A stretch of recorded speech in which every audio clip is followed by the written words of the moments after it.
So, wenn alles geklappt hat, bin ich jetzt live. Ich hoffe, ich bin gut zu hören und ich bin gespannt, wie viele Leute dann am Ende zuschauen werden. Ist ja jetzt auch, naja, mitten in der Story, könnte man sagen. Wobei, wir sind nicht weit weg vom ersten Ende, gebe ich offen zu. Aber davor passieren noch ein paar Dinge. Und ja, mit erstes Ende, für die, die jetzt tatsächlich irgendwie spontan hier reingestolpert sind, ja, dieses Spiel hat mehrere Enden und man muss sogar ein bestimmtes Ende vorher finden, bevor man das richtige Ende freischalten kann. Das ist interessant, sehr speziell. Ich glaube, ich gehe dafür einfach mal kurz ins Flowchart, um das zu zeigen. Wie man sieht, es gibt hier mehrere Punkte, an denen die Story sich aufspaltet und anschließend an manchen Stellen wieder zusammenläuft, aber letzten Endes führt die zu 5 verschiedenen Enden. Und streng genommen ist es so, es gibt eigentlich 6, wobei eines der 5 ist quasi also das prä-richtige Ende. Klingt auch irgendwie ein bisschen doppelt gemoppelt. Na, egal. Aber je nachdem, wo man sich entscheidet, dass man hingeht, gibt es entsprechend bestimmte, ja, Gespräche, die man führt, bestimmte Story-Elemente, die einem nahegebracht werden. Und bisher ist noch sehr viel auf diesem Spielstand halt einfach Fragezeichen. Aber gut. Ich würde sagen, machen wir einfach an der Stelle weiter, wo wir gerade sind. Given the circumstances, Junpei's happiness was certainly understandable. Ace seemed to share his excitement. All right, Junpei. Why don't you go get June now? Santa and I will keep an eye on the store. Santa snorted. Why do we need to do that? Even if it shuts, we know how to solve the puzzle now. We could just open it again. Well, I suppose that's true. Shall all three of us go and collect June then? Nah, I'm cool. I'll let Junpei handle it. He still seemed irritated by something, however, and sat down on the stairs petulantly. Ich habe keine Ahnung, was petulantly, also wird's, glaube ich, gesprochen. Ich weiß gerade spontan nicht, was es bedeutet. So are you only interested in being contrary? Ace sighed with the air of a long-suffering parent. All right, I'll go get June. I'll be right back. He gave a quick nod to Ace and Santa and dashed off down the stairs. Before long, he was back on the first floor next to the conveyor belt and June. Ich muss mich echt noch daran gewöhnen, wieder Englisch vorzulesen. Oh, Jumpy! As he drew closer, she stood up, slowly. Are you okay? He did his best to sound calm and nonchalant, but there was no hiding the genuine concern in his voice. Yes, I'm fine now. I'm sorry I made you worry. June blushed. He wasn't sure if she was embarrassed or still feverish. Let me check. Just to make sure, he reached out and put his hand against her forehead. Good. You're feeling a lot better. She was feeling far less warm than she had earlier, but she still wasn't down to what seemed normal to him. Are you sure you're all right?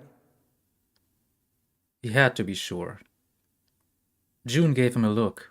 Oh, you're such a warrior, Jumpy. Oops, I mean, warrior. June giggled. Keine Ahnung, was im japanischen Original hier das Wortspiel war, aber irgendetwas wird's da gegeben haben. He wasn't sure if she'd just made a joke or not, but seeing her smile again made Junpei feel at ease. If she was well enough to smile and laugh, then she really was feeling much better. He gave her a friendly poke on the forehead. All right, let's go. Go where? Oh, right, I didn't tell you. We got the exit open, so... Great! Let's go! June clasped her hands and nodded urgently.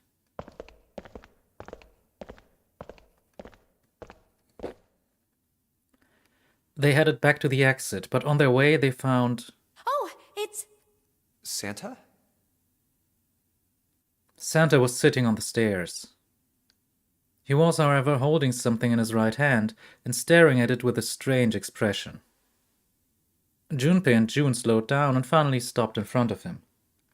What are you looking at? Santa answered without looking up, his voice quiet. It's a photo. It's my sister. Okay, Santa hat also eine Schwester. Sister? Santa, you've got a sister? Santa simply nodded. Yeah. Kid was cute as a button. June cocked her head, confused. She was only about an inch tall then? Santa glared at her. Oh, sorry. I guess an inch is a little large for a button. Probably more like a half inch. Manchmal sollte man Humor auch einfach nicht erzwingen.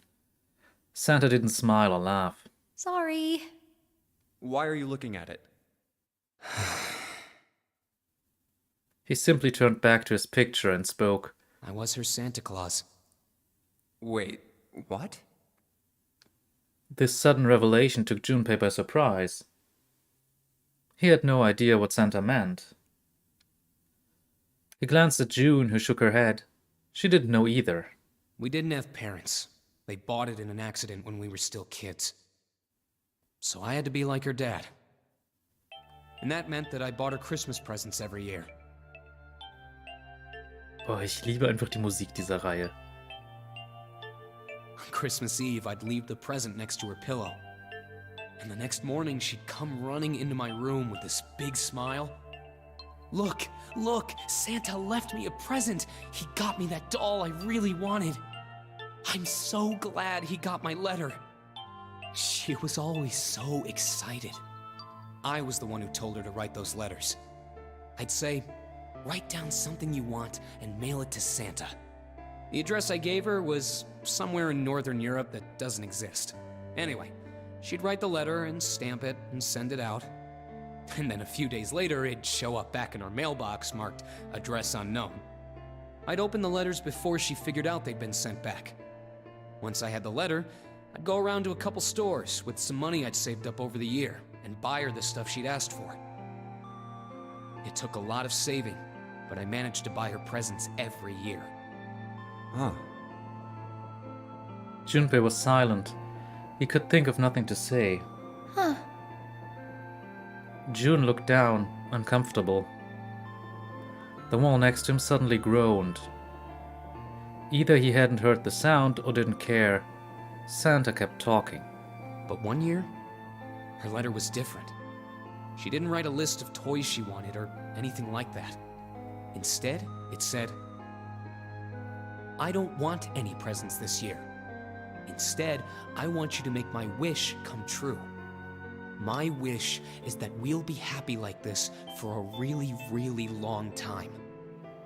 That was it. Nothing else. But I couldn't make that wish come true. Some Santa I am. Santa looked sad. Junpei had never seen him look sad before. He wasn't sure he liked it. Junpei decided it was probably best not to ask Santa any more questions. But What happened? June glanced up at Santa quickly as she spoke. He answered, but only with an effort. She died. She was killed 9 years ago. Ja. Unschön. Oh. Aber diese Zahl 9 kommt ja immer wieder vor, ne?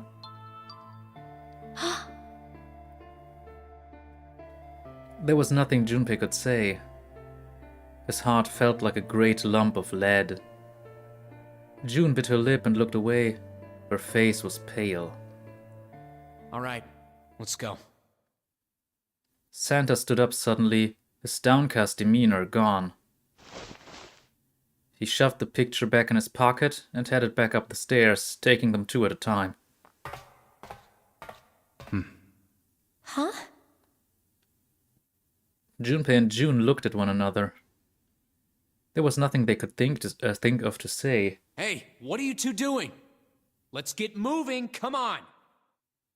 Santa's voice echoed across the room from above them. Let's go.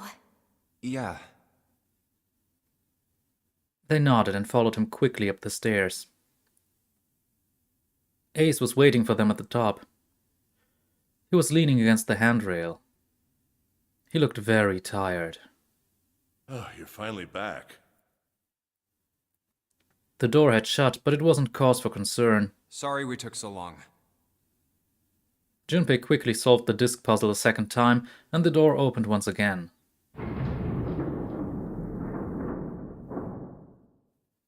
Let's go. In single file, they walked through. After walking for nearly 15 feet, they found themselves in front of a metal door. It opened easily enough, and they passed through it as well. A new room stretched out before them.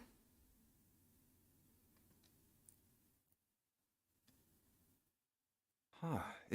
Is this a warehouse? No, I believe this is the cargo room. This must be where they store all of this vessel's freight. There are wooden crates everywhere. I wonder how old they are. Junpei, Ace, and June had stopped unconsciously, pausing to take in their new surroundings. Santa's voice broke through their momentary trance.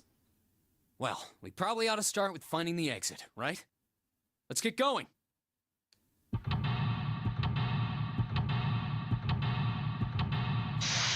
Yep, es gibt direkt einen zweiten Escape Room hinten dran.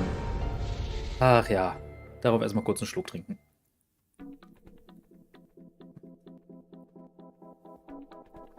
Yep, also wir sind im Lagerraum.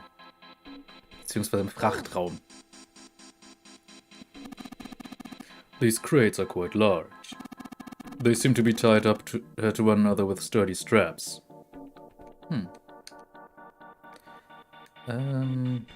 Ja, schauen wir jetzt erstmal um, was wir alles so finden. There are a bunch of bags here. I wonder what's in them.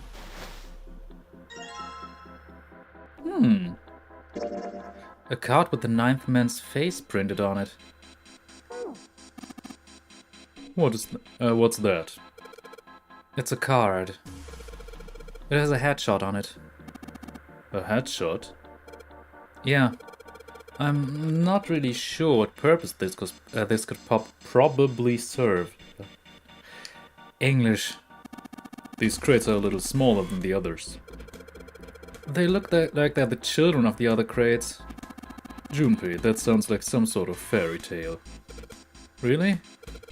I don't know, man. You ever think about how crates would reproduce? Doesn't sound like a fairy tale to me. Ja, nach was ziemlich dämlichem, aber gut. A box. There's nothing inside. Oh. Wir hatten jetzt den 9. Jetzt haben wir hier Santa. A card with Santa's face printed on it. Und hier the ninth man's face, ja. Okay, da kann man rübergehen. Machen wir dann gleich. Aber erstmal gucken wir uns hier noch ein bisschen weiter um. Es gibt hier sehr viele Taschen. Augenscheinlich brauchen wir 9 davon. A card with Snake's face painted on it. Der hat's ja auch hinter sich. This is Clover's card. You know, looking at this photo, she's kinda cute, isn't she? Huh? What's up? Oh, nothing. Nothing at all. Why does her smile make me feel cold? Ach, immer diese Teenie-Eifer... Wobei, die sind ja keine Teenies mehr, aber trotzdem immer diese Eifersuchtsgeschichten. Ah. It's Ace's card. You look like some kind of European lord. Oh, my headshot. You wanna see it? It's actually a pretty good picture. No, I don't need to see it. In fact, we really ought to get back to our search.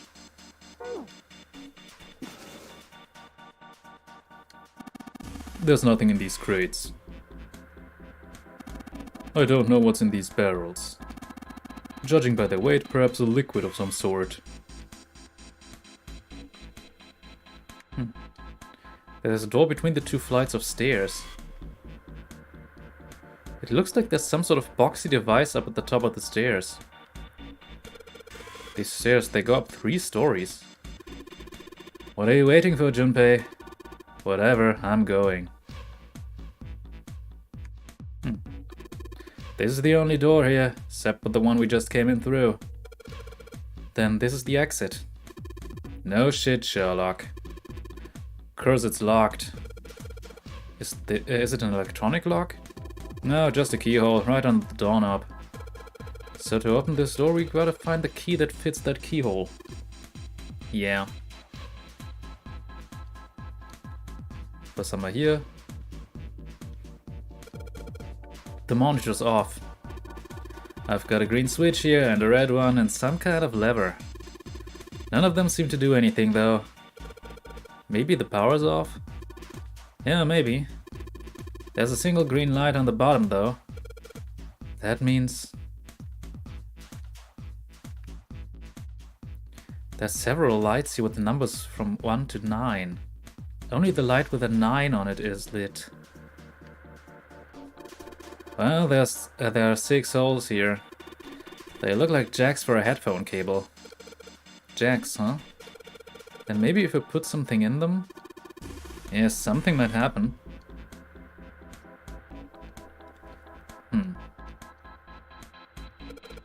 This looks like it's covering something. It looks like some kind of little shutter. Maybe it'll open if we do something. What's gonna come out if it does open? Ja, like I'd know that. Okay, wir müssen hier also später wieder hin. So, was haben wir denn hier? We've searched all these boxes. There's nothing in them. Aber hier liegt was, nämlich haben wir... Ah, this is Seven's card. Is this... If this is supposed to be a trading card, it's not a very good one.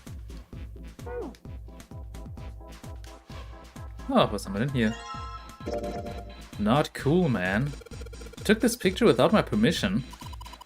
It looks pretty cool, though. You look really handsome in this picture. Hey, knock it off, lovebirds. What? We're not a couple. Not at all. Not in any way. This must be... Oh no. Don't look at it. I'm not cute at all, and I'm not photogenic, and I don't look sexy either.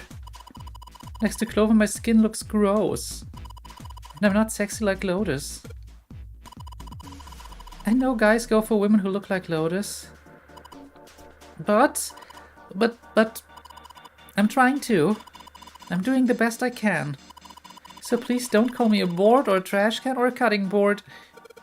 Wait a minute. I haven't said anything like that. Have I? Dafür gibt es sogar einen Namen für dieses Trope, das nennt sich A-Cup-Angst. Ich finde das sehr passend. Aber ich finde es sehr lustig, dass June da entsprechend in diese Kategorie fällt. Da scheint jemand Komplexe zu haben. Okay. There's some sort of liquid in these barrels. I'm not sure what it is, however. It's locked. We need the key. All the boxes have numbers on them. Do they? Oh. Ace bent down and picked up something that had been sitting next to the box. Junpei, take a look at this. Cards. Ah, Lotus hat noch gefehlt. Damit haben wir jetzt alle. There's a picture of Lotus on this card. Man, her hair is ridiculous. It's like clay or something. Says the pot to the kettle. Ja, der hat wahrscheinlich auch eine Menge Gel im Haar. Aber gut, jetzt haben wir die Lotus-Karte. Nehmen wir mal 8. Now we finally have all 9 picture cards. We just need to insert these cards into the slots at the front of each box. Junpei stared at the cards in his hands. Ace peered over his shoulder at them. You know which card goes in which box, yes? Junpei gave him a look. Yeah, of course I do. It's really obvious. You just match our numbers to the numbers, then you pop the corresponding card in the right box. So for instance, the card with the picture of Ace on it goes into box 1. The card with the picture of Snake on it goes into box 2, and so on. Oh, I see. Interessante Reaktion. Huh? What is it? Junpei thought he might have imagined it, but he could have sworn Ace stiffened. Just then, Junpei heard a noise. He spun around just in time to see June collapse in front of the fence. Hey! June, are you okay? She did not respond. Junpei spun back around to face Ace. I'm sorry, I gotta go check on her. You finished the box thing, alright? Just put the cards in the boxes. I'm counting on you. He shoved the cards into Ace's hands and ran off toward June. Are you alright? What happened? Junpei called out to her as he ran. Can you stand? As he arrived, June was climbing to her feet with Santa's help. Oh, I'm sorry. I'm fine. I just tripped. Don't give me that. Now is not the time. But it's true. I tripped over a box. Just let me see for a sec. Junpei put his palm on her forehead. Huh. You're still warm. The temperature was much the same as it had been the last time he checked. She wasn't hot like she'd been before, but she was still warm. Her fever wasn't completely gone. I saw her fall. I think she really did just trip on something, you know? Junpei would have been more willing to agree if June hadn't needed quite so much help standing up. Still, to fall down like that? I think she's probably still a little messed up. June was doing her best to busy herself brushing dust off her dress. Her smile looked a little embarrassed, and her face was a bit flushed. But she did look a great deal better than she had. Still... Alright, well, let's just get out of here as fast as we can so we can get you to a hospital. Oh, I don't think it's anything that serious. I just need a little medicine and some sleep, and I'll be fine. Medicine. Medicine, huh? Well, if we could get in touch with anyone outside, I'll bet Ace could swing that for you easy. Ace? Why? Huh? Don't you know? He's the president of a pharmaceutical company. Cradle Pharmaceuticals is the name, I think. Their flagship product is an anesthetic drug called Soparil. Moment. Gab es da nicht dieses Betäubungsmittel, das er sich in einer der früheren Folgen da mal gespritzt hat? Soporil Beta? Soparil. Soparil. I've heard of that before somewhere. Junpei couldn't shake the feeling that he'd heard about Soporil before. Santa continued. Soparil. It's an anesthetic that's a gas at room temperature. A lot like how nitrous oxide is. Ja, gut, aber Stickoxide. It takes only a few seconds to spread, and even a small amount is very effective. A bunch of countries quickly accepted it for widespread use within their police and military forces. It was an effective crowd suppressant and room clearer. It was practical, ethical, and the humane nature of it made it the ideal drug. It's been around for about 6 years. They developed it from the extracts of several different roots. It became popular almost as soon as it was made public, with many governments placing large orders. Demand for Soparil skyrocketed, and of course that meant Cradle Pharmaceuticals' stock did too. Why do you know all of this? Santa's information was quite interesting, but Junpei couldn't help but feel a little suspicious. Santa's reply was blunt and simple. I heard it from the old man himself. From Ace? When? By the number 4 door at the central stairway, when we were searching the second-class room. Remember how Snake, 7, and you went to door 5? It was back then. I asked him what he did for a living, and he said he ran his own company. After that, we just started talking, and I guess it just came up, you know? Huh. Are you worried about something? No, nothing. As he spoke, Junpei looked over toward Ace.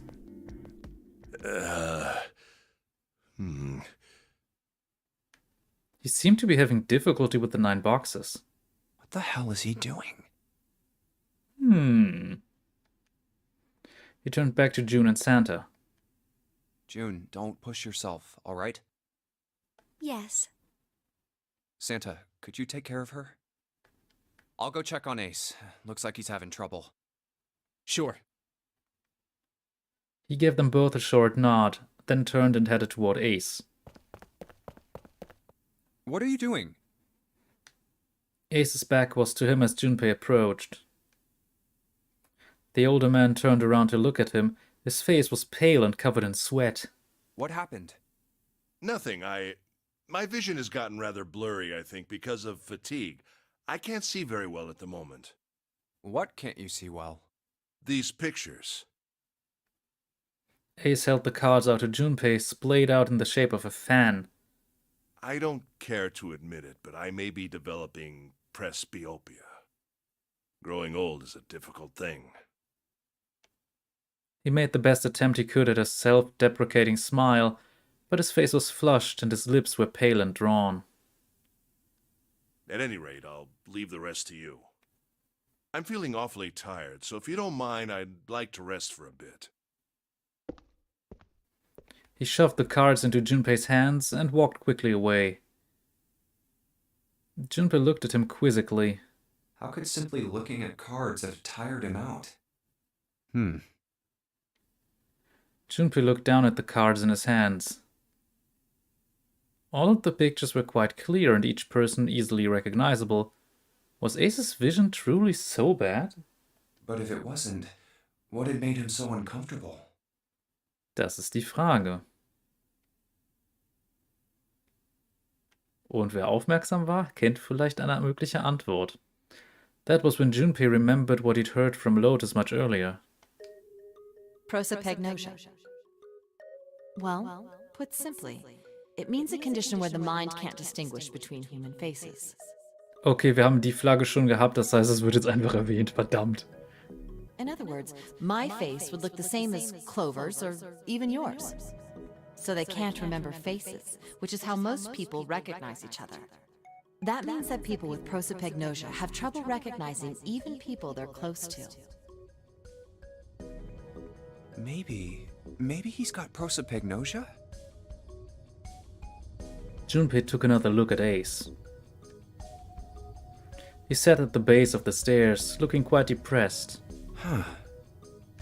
Well, he looks depressed enough to have it. If he really did have prosopagnosia, there was no doubt it was a depressing and painful experience.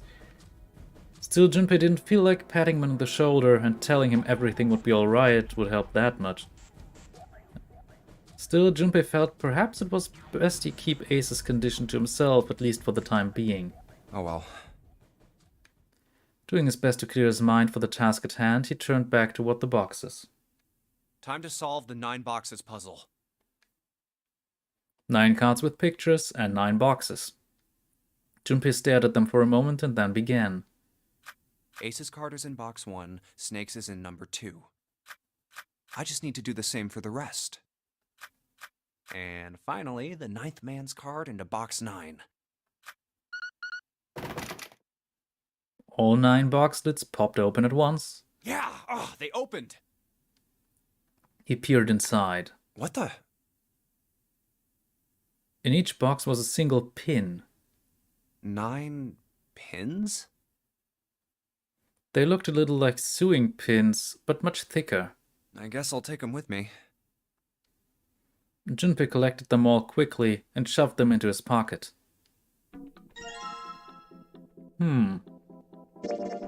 These look like the kind of pins you use for sewing.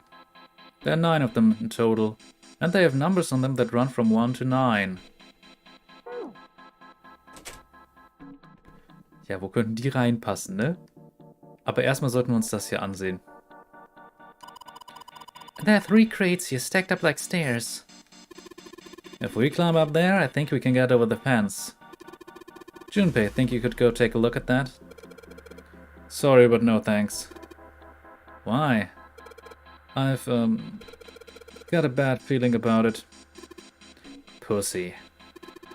Okay, fine. I'll go.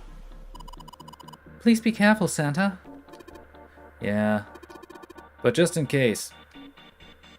Wait, what's he going to do with that screw? I don't see what throwing a screw at a fence is. Holy shit.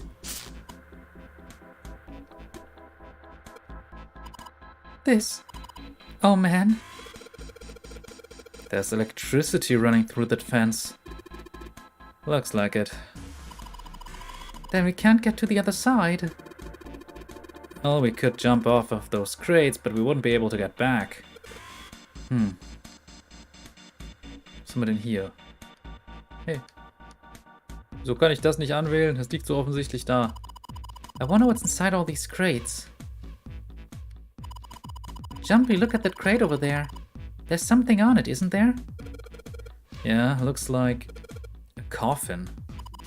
A coffin? Yeah, seems kinda weird to find a coffin here, right? As if it's telling us search here.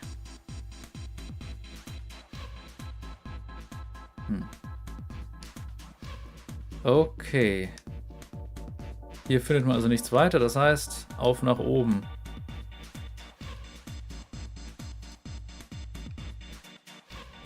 Yeah, some kind of boxy device. So, there's 6 holes here. And it looks like the pins I just found would be a perfect fit for them.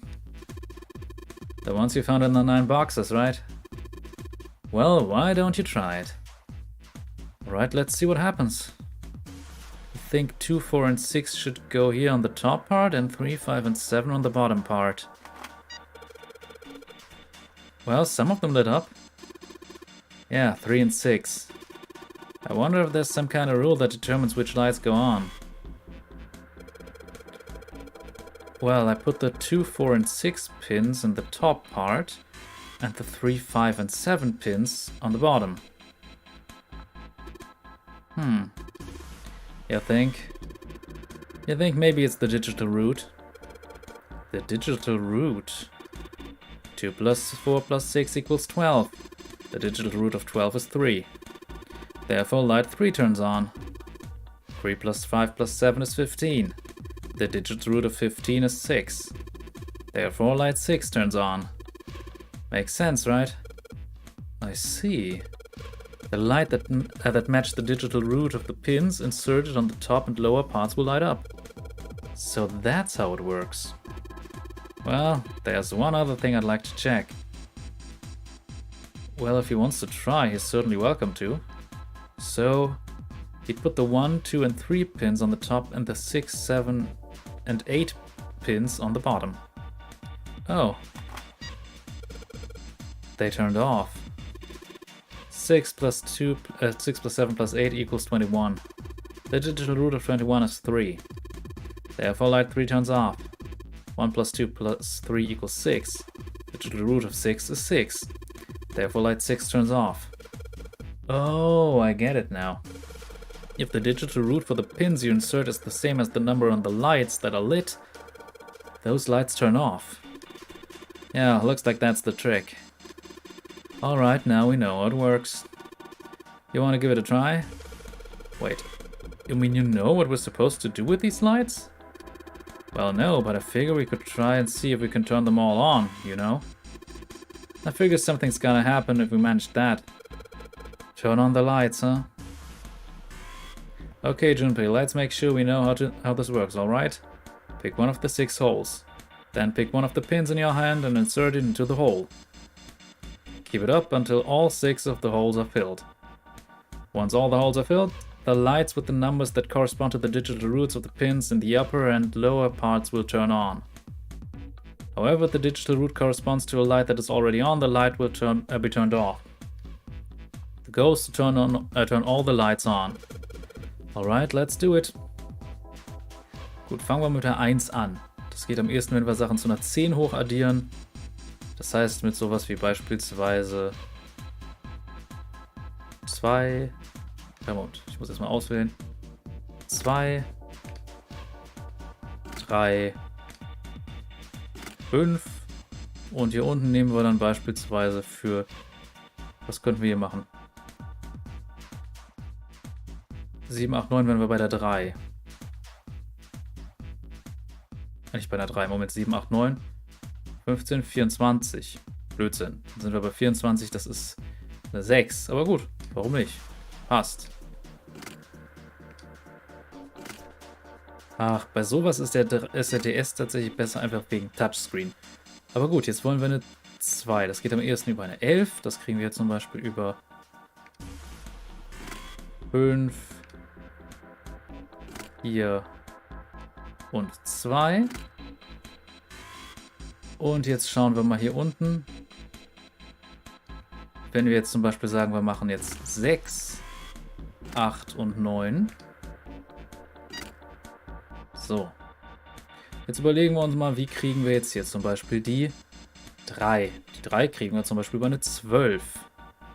Das wäre zum Beispiel machbar über 1, 6 und 5. Jetzt schauen wir, wie kriegen wir zum Beispiel eine 4. Eine 4 geht über eine 15. Eine 15 kriegen wir zum Beispiel über 3, 4 und 8. Hä? Habe ich mir jetzt... Ach nee, Moment, doch. Habe ich mich vertippt und ich habe aus Versehen die 7 genommen? Nee, Moment, egal. Weiter, eine 4. 3, 4 und 8 sind wir doch bei 15. 15, Wurzel ist, oder nicht die Wurzel, sondern die Quersumme ist eine 4. Jetzt für die 6. Eine 17 wäre eine Möglichkeit. Oder Sachen, die sich einfach eine 6 aufverdienen, aber eine 17 ist hier die einfachste Möglichkeit. Das heißt 1, eine 7 und eine 9.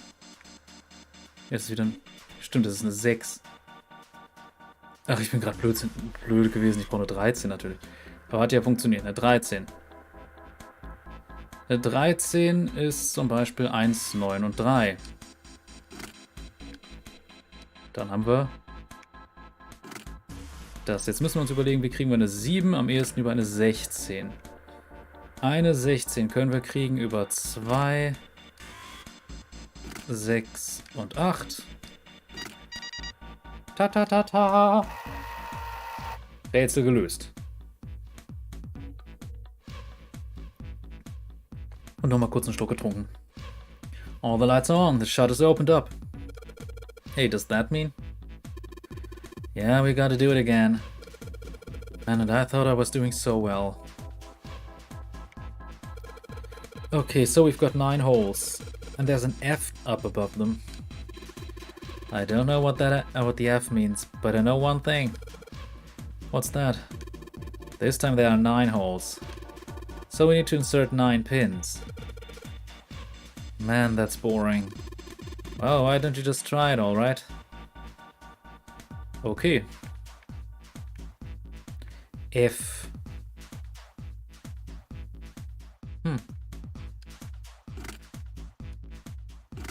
Ich habe gerade selbst keine Ahnung, was das F bedeuten könnte. Es wird ziemlich sicher falsch sein, was ich hier gerade mache, aber wir werden es dann sehen. Irgendeinen Hinweis wird es vielleicht noch geben oder eine Idee, was das bedeuten könnte. Das ist schon mal nicht richtig.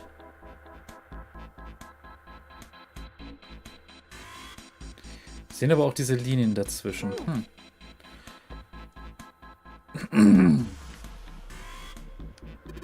I think maybe this F means 15. 15? Yeah, 15 is and base 10 is F in hex, right? Alright. Yeah, that's gotta be it. Alright, let's give this one more shot. Also 15 in Hexadezimal, ja. Ist ja dann 10 ist A, B, C, D, E, F. Ja, ist 15. Ergibt Sinn, passt. Heißt das, wir müssen hier eine 15 in dem Bereich kriegen? Wahrscheinlich.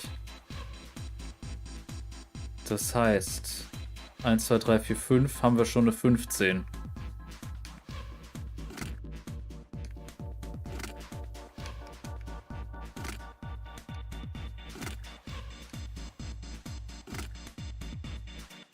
Jetzt ist die Frage, was machen wir mit dem Rest? Ach nee, Quatsch. Blödsinn.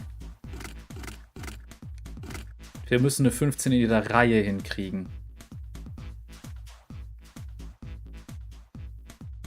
Das heißt, wenn wir jetzt hier zum Beispiel eine 5 hinmachen, hier muss eine 5 hin, der Rest ist relativ optional. Das heißt, hier können wir dann eine 1 und eine 9. Jetzt hier könnten wir zum Beispiel sagen, wir machen eine 8 und eine 2. Dann brauchen wir hier eine 4 und eine 6. Damit haben wir auch hier eine 15. Perfekt. Dann bräuchten wir hier aber eine 10 und es funktioniert schon nicht mehr. Und hier haben wir die 15 bereits. Das heißt, wir müssen das Ganze einmal anders gestalten. Das heißt, wir nehmen vielleicht mal die 1 und die 9 stattdessen hier hin.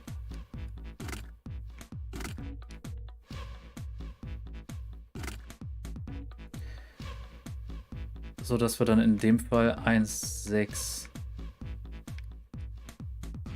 8, 2 und dann haben wir hier eine 7 und hier eine 3. Tada! There we go. All pins inserted, all lights lit. We did it. The power's on now. It looks like there's electricity going to the monitor on top now. Alright, let's see if we can activate the device on top.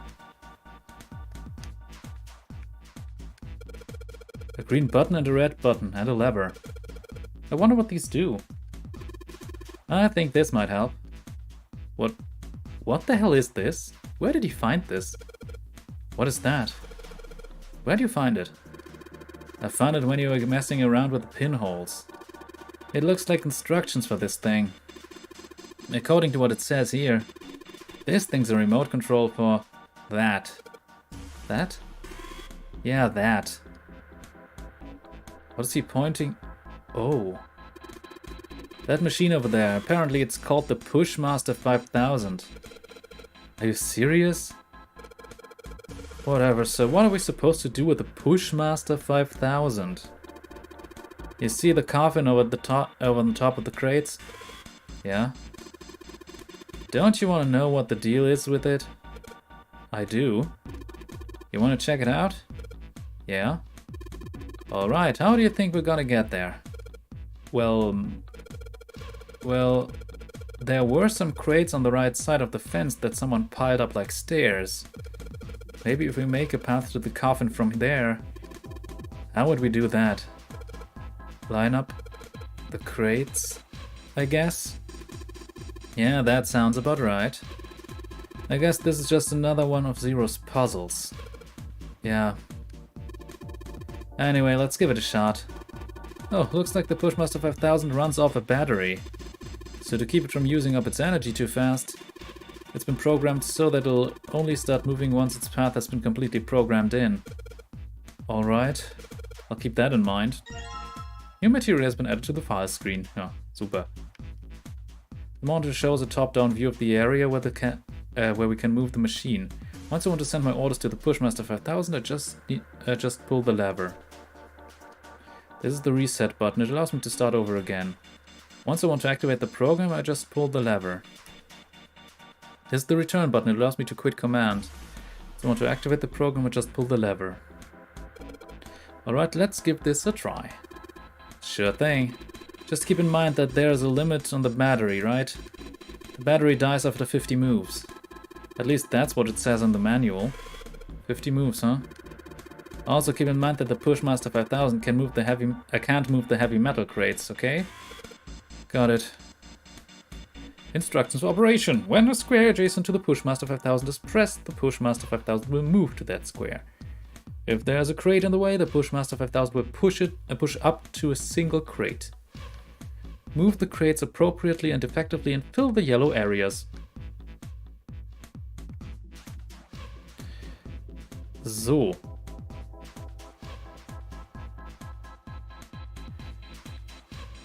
Ich überlege gerade.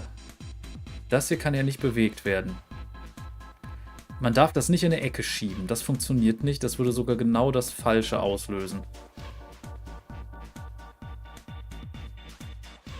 Aber...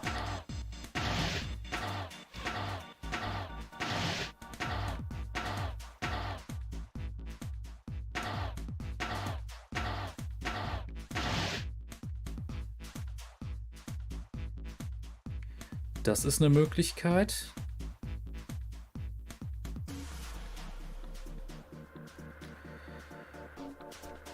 Das Problem ist, dass ich jetzt nicht ohne weiteres... Ich überlege gerade, wie ich das jetzt am besten mache. Guten Abend an Marc Schommer. So, ich muss jetzt kurz überlegen, wie ich das hier gerade am besten löse. Wenn ich das hochschiebe, muss ich es nachher nur wieder runterschieben. Das bringt nichts. Aber ich kann ja ganz einfach das Ding einmal hochschieben und dann war es das dann. Kann ich ja hier wieder rum.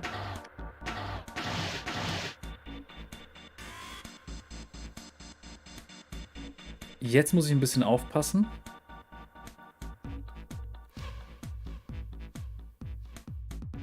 Weil ich kann das Ding nicht von da darauf schieben. Ich muss erst das untere hochschieben. Das hätte ich zuerst machen müssen.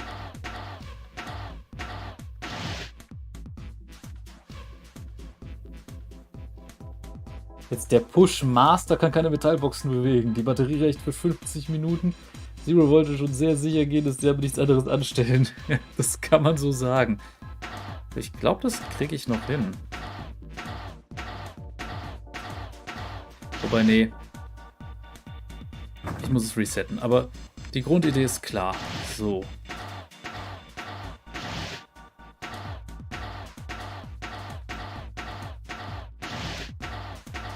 So.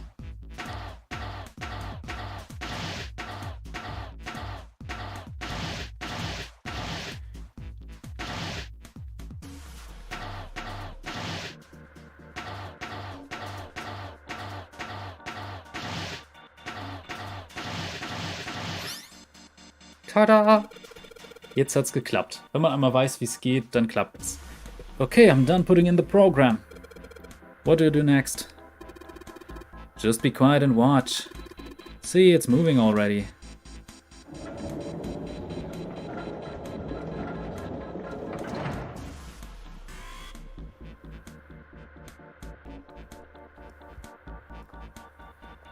Awesome, the Pushmaster 5000 did what I just told it to. And lined up all the crates. Great, now we can reach the coffin. We just need to climb those crates over by the fence. So, dann wollen wir mal schauen, was in dem Sarg ist, ne?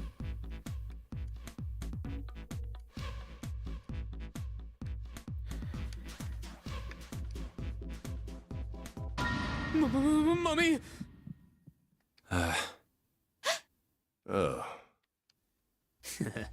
Just kidding. Really? Whatever. Just open it. Okay. A small key and... a gun? Yeah, a revolver. It looks pretty old. I wonder if this is a replica. This thing is...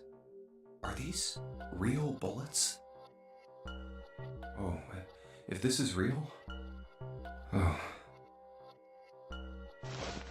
Vor allem wird einem hier so eine You're not gonna protzige, take it? so eine protzige Mordwaffe eigentlich hingelegt. Also etwas, womit man jemanden...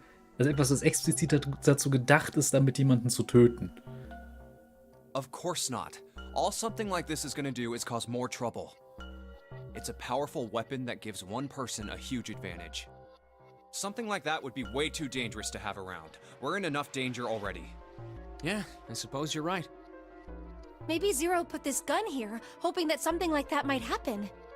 In other words, maybe he put it here to make us fight each other. In that case, we should most certainly leave it here. I, for one, have no desire to let Zero control me. Me neither. Okay, we've got that figured out. But you aren't gonna leave that key in there, are you? Of course not. We'll take that with us.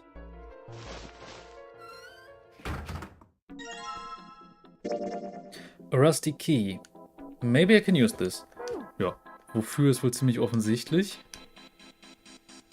Einmal die Treppe hoch. Let's just put this key in here and... Yes, sounds like that did it. Yay! Looks like it's open, Jumpy. I see. This key should open this door. Hey, what are you waiting for? Let's go. Yes, it's opening. Das ist jetzt ein relativ schneller und einfacher Raum.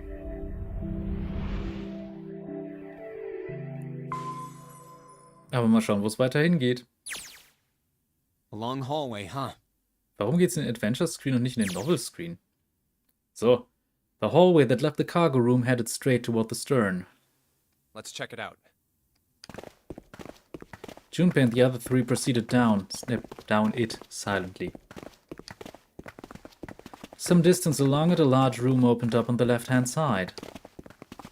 It looked familiar. An iron gate covered each of the elevators. Junpei and his companions drew to a stop and began to discuss what their next move should be. We've seen this elevator before. We got off the one on the left just a little while ago. Then we went through the number 6 door, and that took us to the engine room. Yes, and after that we passed through the cargo room. And now we're back here. In other words, we made a loop. We're back where we started. Junpei approached the elevator. We needed a card to get to this point. I don't see a card reader here. Perhaps we aren't able to activate it from this location. Why don't you just try pushing the button? Yeah. Gently, he pushed the triangular button on the wall. A moment passed.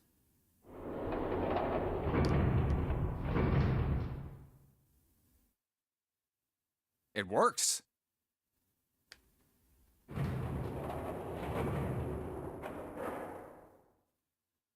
The elevator door opened and then eventually shut again. I think so. Pushing the button, it apparently restored power to the elevator. Good. Now we can go back if we need to. What do we do? Should we return to C deck? No, this hallway keeps going. Even if we do end up going back, I think we should see what's down there first. I agree. Let's go. Their decision made, Junpei and his companions left the elevators behind and continued down the hallway. Sometime later, Looks like it ends here. Santa, who had been walking several paces in front of the rest, suddenly stopped. Only one door. They searched around just in case. There isn't anything else. It's the only way to go. It was the door or nothing. All right, let's open it. Junpei took a deep breath, readied himself, then grabbed the doorknob and pulled the door open.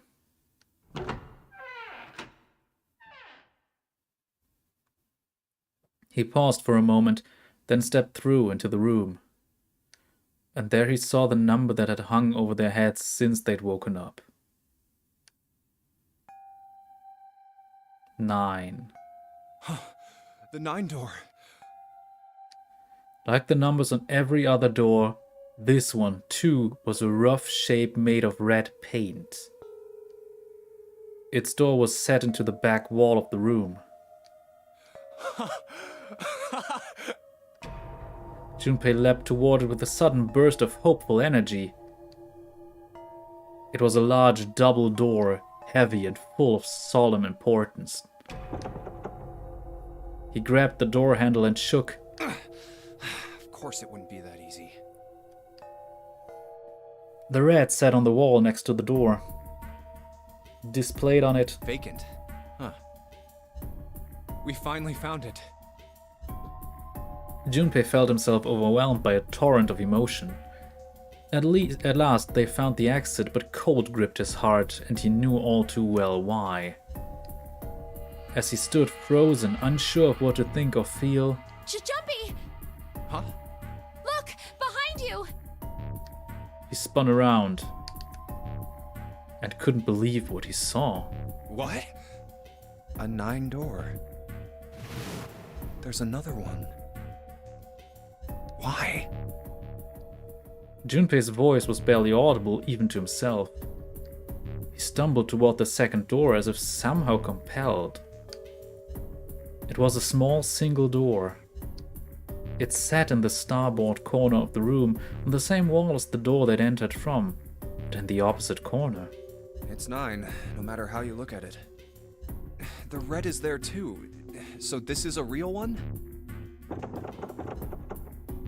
Junpei shook the door handle pointlessly and muttered to himself. Why the hell are there 2 doors? It was Santa who answered. There were always 2 doors. I mean, if you think about it, Zero never actually said there was only one door with a 9 on it. It is hidden, but an exit can be found. Seek a way out. Seek a door that carries a 9. Of course, we just assumed that there was only one. After all, why would there be more than one? Oh, man.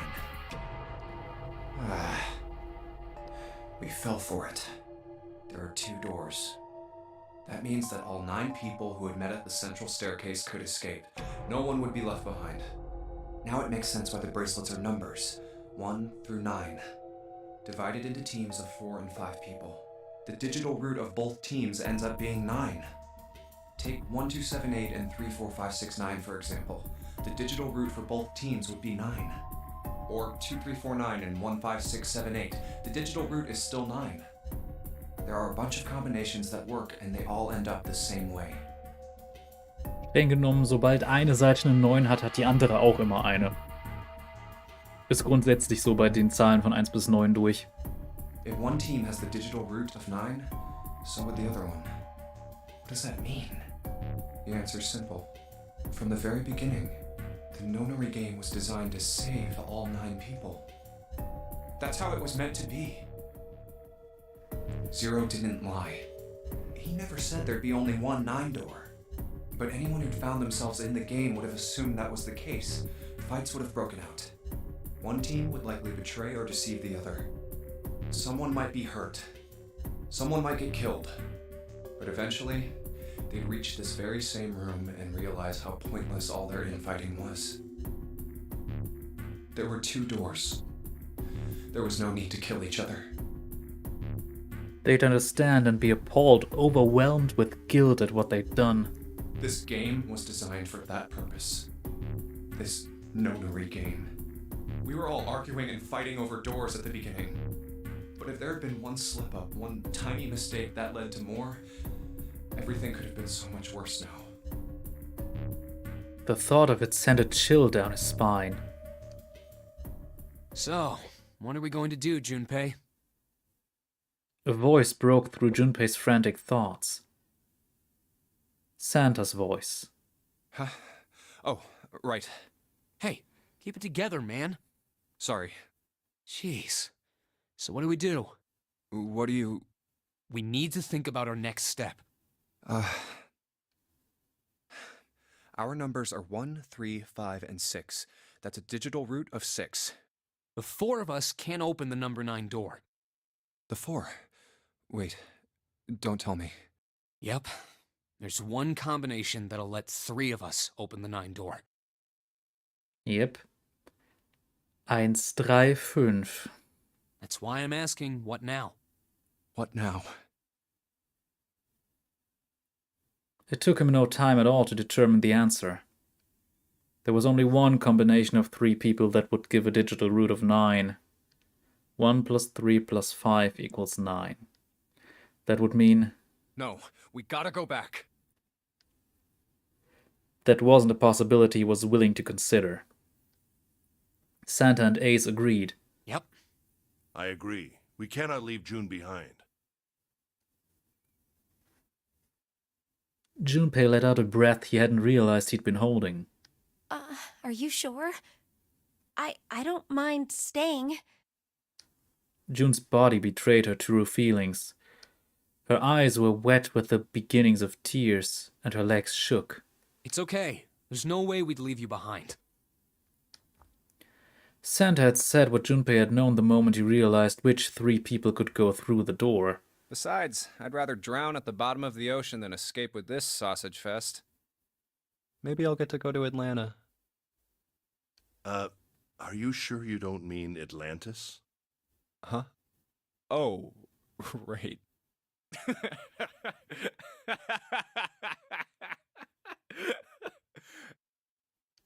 Perhaps it was the sudden reassurance that no one wanted to leave June behind, but Junpei laughed harder than he had in some time. Aber ja, das ist tatsächlich eine ganz normale Reaktion, wenn Spannung von einem abfällt, dass man dann anfängt zu lachen. Egal, ob was lustig ist oder nicht. Santa and Ace smiled. You guys. June blinked tears from her eyes and bit her lip. She didn't seem to know what else to say. Very well. Best we head back to C-Deck then. We should be able to take the elevator we passed earlier. Perhaps Clover, Seven, and Lotus will have returned from door 1. Even as Ace spoke, they knew finding the others wouldn't improve the situation. But even with all 7 of us, Ace knew it. They all knew it.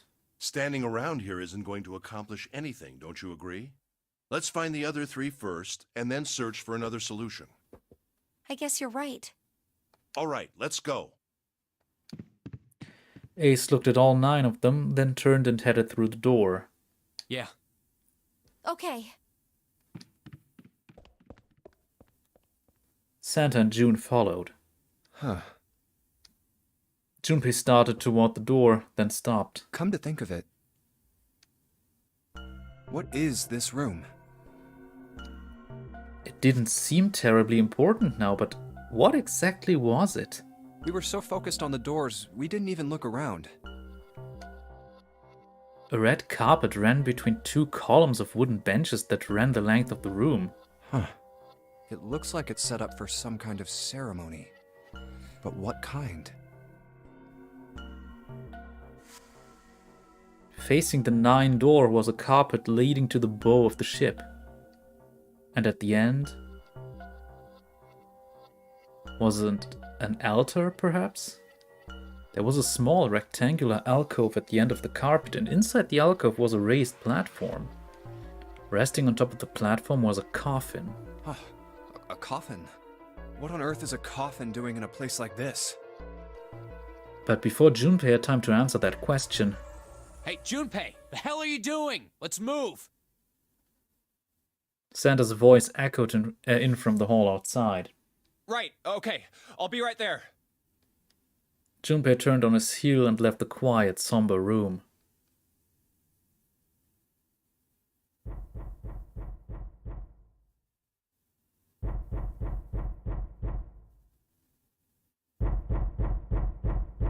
Ja, was hat es damit jetzt auf sich, mit diesen Geräuschen?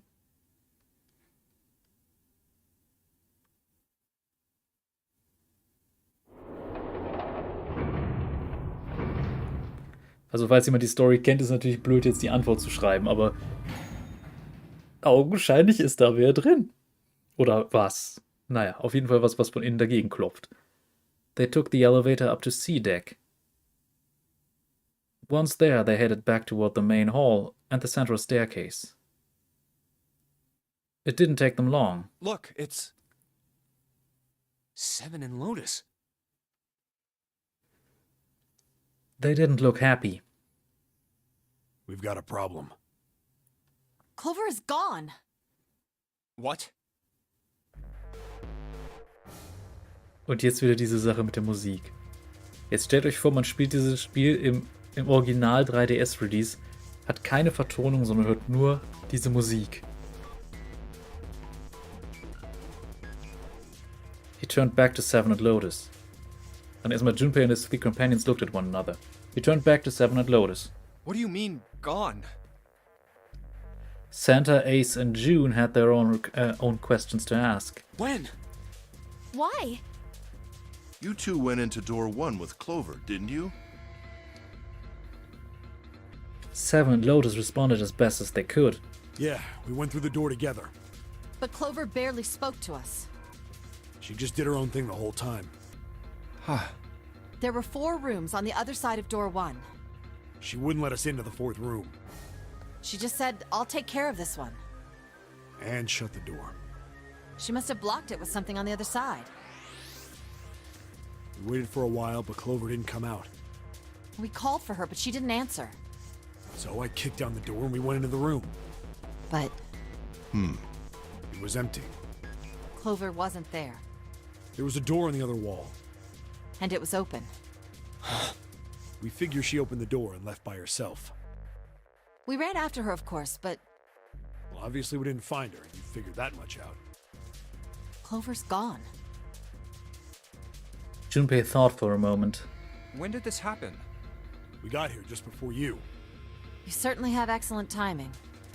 So you haven't searched anywhere other than near the staircase? No, we haven't. Finally, Ace spoke. His voice had an edge of resolve and concern. Very well then. We'd best separate and look for Clover. We haven't much time left. Let's begin. Yeah. There were quick nods all around, and the 6 remaining players spread out.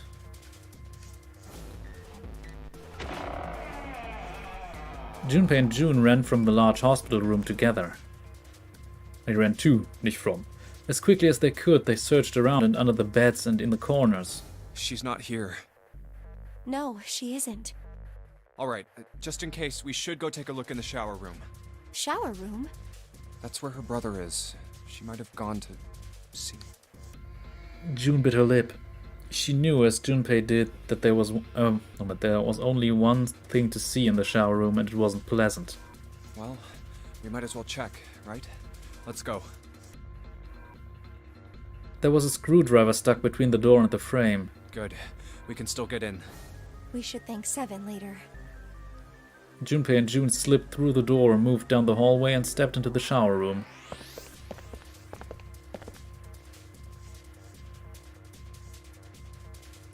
No luck. Yeah, I don't think she's here. June's voice was faint, and she placed her hands over her mouth. Her face looked a little green. The smell is horrible. The stench in the room was almost unbearable. It had grown far more unpleasant since their last visit. If Junpei had eaten a lunch, he would have had difficulty retaining it. Ich sag mal so, ich habe ja Biologie studiert und ich musste mal eine Ratte sezieren. Da musste man auch aufpassen, dass man bloß bestimmte Organe nicht anritzt, weil ansonsten... Uah. He wanted to leave the room as soon as possible, but he had to be sure. And the only way to be sure was to check the other side of the divider. Let's check the back, just to be sure. June offered no resistance and nodded weakly to Junpei as he headed around the divider. He stopped at the corner and turned his head. No, she's not here. As he'd expected, Clover was nowhere to be seen. The only thing on the other side of the divider was a dead body lying in a reddish-brown puddle of dry and drying blood. Snake. Just where did your sister go? Junpei whispered to what once was Snake. He'd asked rhetorically, of course, as there was no way he'd get an answer. He gave a deep sigh. Such a horrible way to go. The skull shattered, the left arm's hideously twisted. Huh? Wait. The bright white of the ulna was clearly visible through the remains of skin and muscle. Bright white. Ulna. Bones. The pieces fell into place. Das ist eine Sache, auf die kann man auch selber kommen, wenn man das Spiel spielt, dass da was nicht gestimmt hat. Zumindest wenn man die richtige Stelle vorher gehört hat. Junpei remembered something Clover told him in the laboratory. My brother's left arm is, it's not like a normal person's arm. The accident hurt him really bad. Of course. Of course. Why didn't I realize it earlier? Clover told Junpei that Snake's left arm was prosthetic. But the left arm of the corpse behind the divider was quite clearly a real human arm. Or at least it had been once. That meant... the corpse. Jumpy? June's unsure voice at Junpei's suddenly strange behavior drew his attention back to her. Oh, sorry for making you wait. Let's go.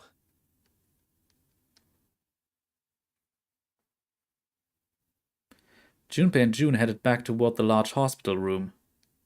They stepped through the door and out of the shower room. Down the hallway they went, searching for Clover in every corner. They had reached the stairs when Seven appeared, breathless and yelling. Junpei! June! Where were you guys? He looked pale and his face was drawn. Something terrible had happened. Junpei's breath caught in his throat. Did something happen? Seven drew a shaking hand across his face and gulped down a breath of air. Clover is dead. I found her in the first-class bathroom.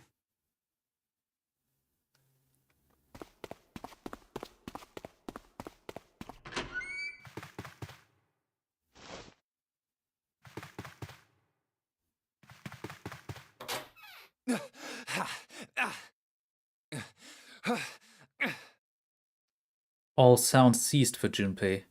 The world was an empty, muffled expanse.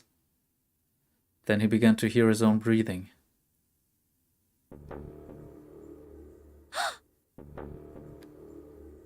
June's mouth moved, but he heard nothing. She tried once more, and then her energy was gone and she collapsed against the wall. He could have helped her, but he hadn't. Now she was dead. So he stood there, frozen in place. Clover. Clover. Why? Why did this happen? He forced his body to move. Each step felt like another nail pounded into his heart. Finally, he was in front of her.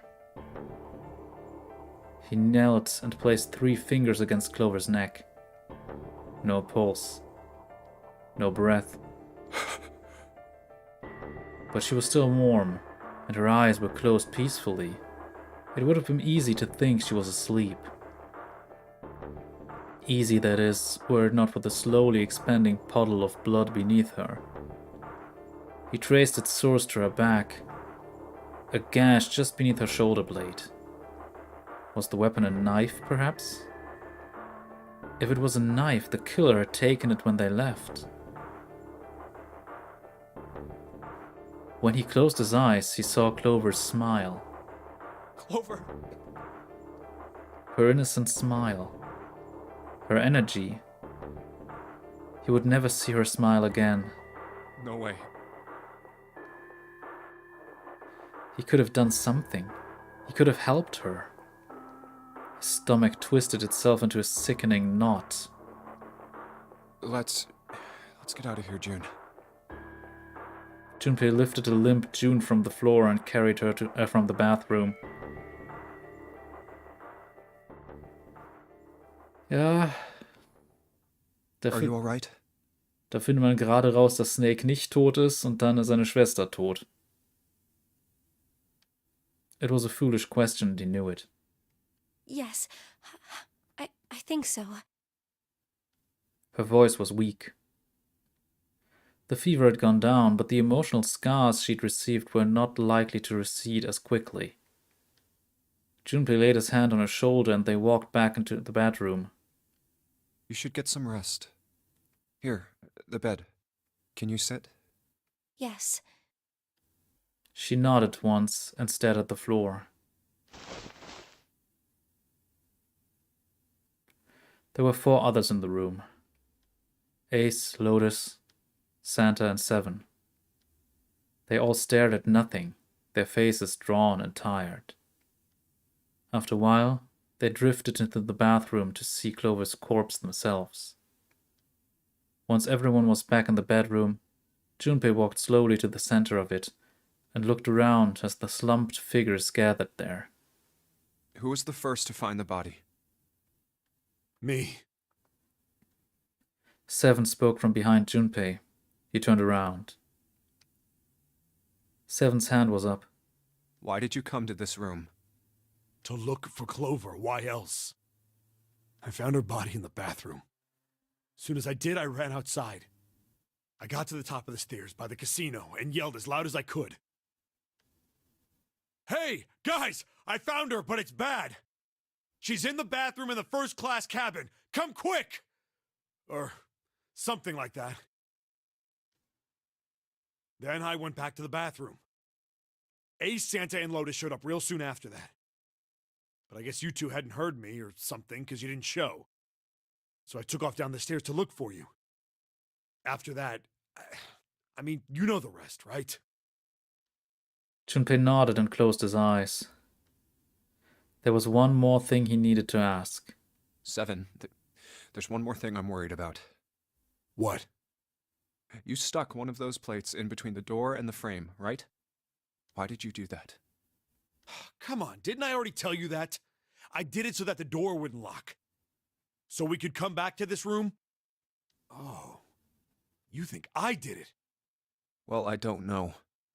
That kind of depends on what you say, doesn't it? For crying out loud. 7 sighed and shook his head. Follow me. There were 2 doors standing next to one another. He opened the one on the right. A closet? Yeah. 7 stepped inside. He stood in front of one of the shelves that filled it and gestured toward a small box. The box was a small metal cube. He looked at Junpei. This is the reason. This safe. We couldn't open it when we were getting through this room. I figured there might be something pretty important in it. I couldn't stop thinking about it. I figured eventually we might figure out what the numbers are for the safe. And if we did, I didn't want to screw around with door 5 again. So I put the plate in the exit door so we could get back in that way. You get it now? Yeah. Junpei nodded and looked at the safe. He grabbed the handle and shook it. Figured it wouldn't open. It was as locked as it had been when 7 found it. Huh? There was one change, however. This is... Just underneath the safe was a pile of fine reddish-brown powder. Rust. Junpei stared at it, considering. If there's rust here, that means... Has someone opened the safe? Junpei left the closet. 7 followed him back to the bedroom. Huh? It was cold and quiet. No one spoke. They sat, frozen in place by shock and grief and fatigue. The room felt tiny and oppressive, and the thick metallic smell of blood filled the room. Junpei turned and headed for the living room. Anything to get out of there. Maybe there's another clue. Ja, was das angeht. Erstmal ist natürlich die Frage, wer hat Clover umgebracht, ne? Anything that might lead us to discover who stabbed Clover. As quickly as they could, they searched around and under the beds and in the corners. His eyes caught on the door. The door that led to the passageway of door number 5. Behind this door. The 9th man's body is behind there. Maybe I should have another look at it, just in case. Quietly, he pushed open the door. Ugh. The smell hit him like a blow to the face. Oh, the hell? This smell is... His lungs contracted, unwilling to inhale such fetid air. Acid boiled up from the base of his stomach, churning what little food was there into a violent froth. Oh. Oh. It was too much for him and he vomited. A thin stream of yellow water and bile splattered onto the floor.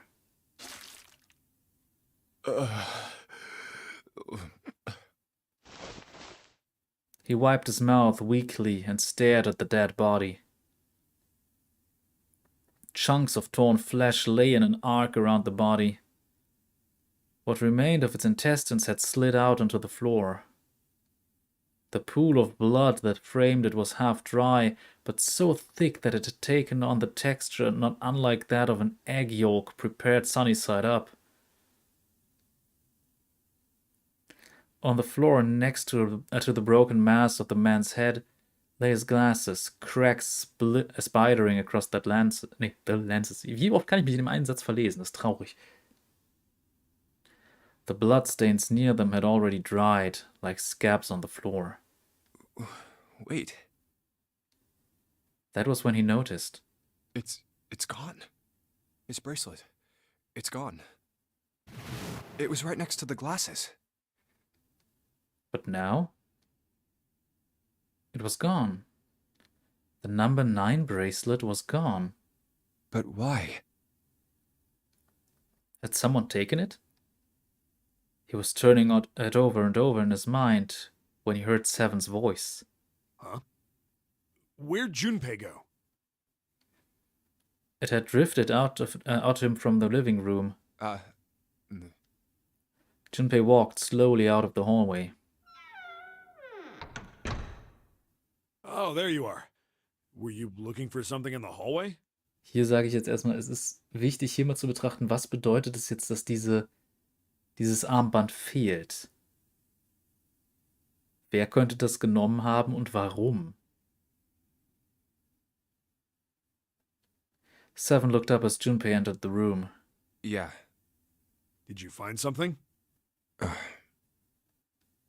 He thought for a moment before he responded. No, nothing. Technically, it wasn't a lie. He hadn't found anything. In a way, in fact, that was the problem. Something he'd expected to find hadn't been there. The 9th man's bracelet. What's up? Well, I wanted you to take a look at something. What is it? Seven led Junpei back to the bathroom. Clover. As Clover's corpse came into view, he felt his heart flip and then fall to the bottom of his stomach. Something between a sigh and a groan escaped his lips. What was it you wanted to show me? His voice was hollow and empty. I searched Clover's body again. A real shame. She was stabbed once in the back, probably by a knife or something. And I found this. As he spoke, he moved around Clover's head, then knelt down and flipped open her right hand. What? She was holding a piece of paper. I haven't actually looked at it yet. Didn't want to disturb the crime scene, you know? Basic stuff. Well, I did borrow one thing. What? He wasn't sure what that meant, but it likely didn't matter. The paper was more important. I'm opening it. He picked it up and carefully opened it. There were 2 sentences written on it. Truth had gone, and truth had gone. Ah, now truth is asleep in the darkness of the sinister hand. What is this? Some kind of secret code? Seven peered over Junpei's shoulder at the note. Junpei stepped away from Clover's body and into the living room.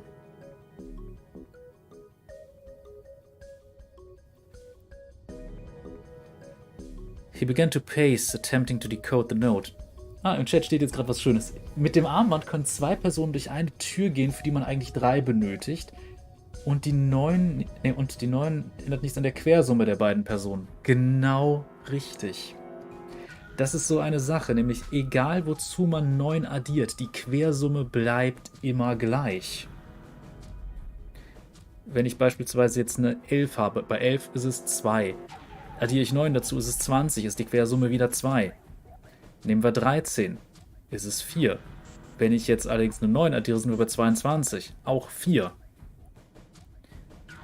Das heißt, man kann mit so etwas sehr viel anfangen und kann da durchaus auch Schlussfolgerungen jetzt mit anstellen, mit dieser Information.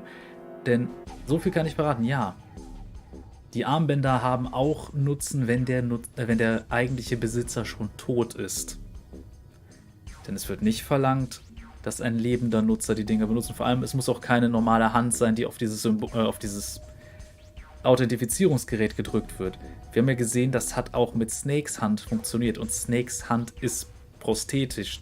Der hat eine Prothese. Daher gute Schlussfolgerung. A code. The first clue was likely the phrase sinister hand. Sinister hand means rechte oder linke Hand, wer weiß es. Ja, es ist hier schon grau markiert, das ist die linke Hand. Es ist tatsächlich aus dem Lateinischen. Also sinister, das englische Wort, kommt tatsächlich von dem lateinischen Wort, das ursprünglich einfach nur links bedeutete. Sinister was a term used in heraldry that meant to the left of the bearer of a coat of arms. The left hand. The left hand. What does the left hand mean? Junpei looked at his own left arm. At the bracelet on his wrist. Does the darkness of the sinister hand have something to do with the bracelet? He examined the bracelet closely. There's two things sticking out on either side of the face. The left and right sides of the face. Left and right. Left and right. Right and left. Truth is gone. Truth gone. Truth gone. Maybe those two words? Yeah. Reading it out loud, switching the sentence around. What else could gone and truth mean? How about reading them backwards? Naja. Ich sag mal, es ist relativ einfach.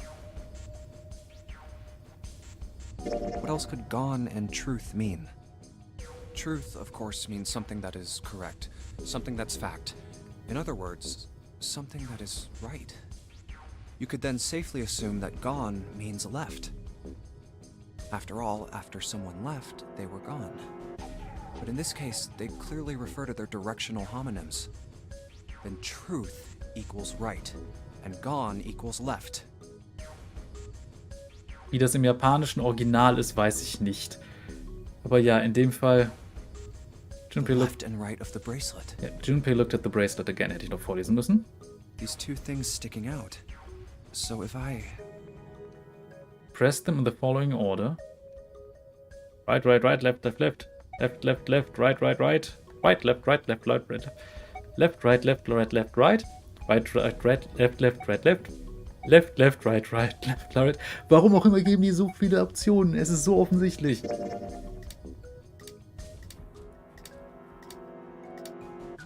Right, left, right, left, right, left.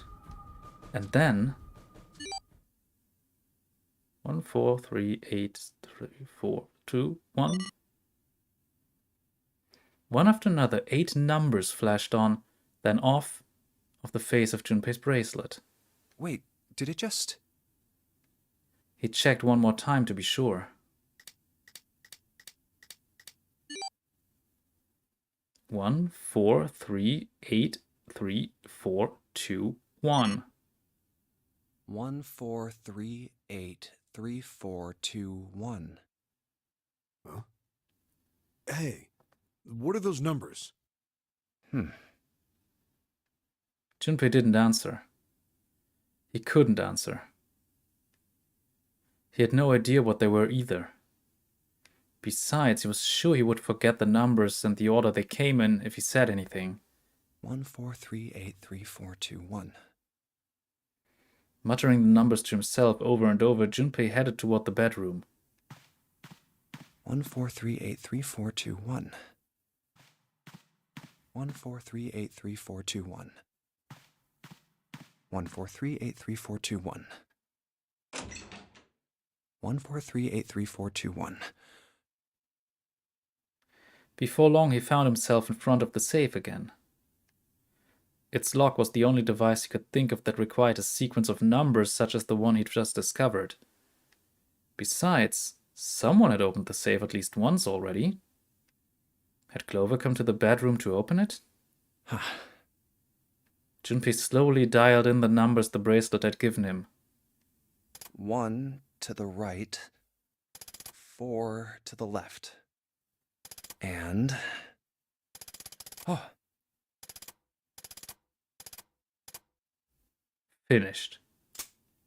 bingo. I knew it was for this. A small telltale sound of a lock opening. He grabbed the handle, took a deep breath, and pulled it up. Oh, is this some sort of note? Inside was a piece of paper. It was roughly the same size as the one Clover had been holding. Let's see. Junpei picked it up. This is what it says. I said. Fact 1.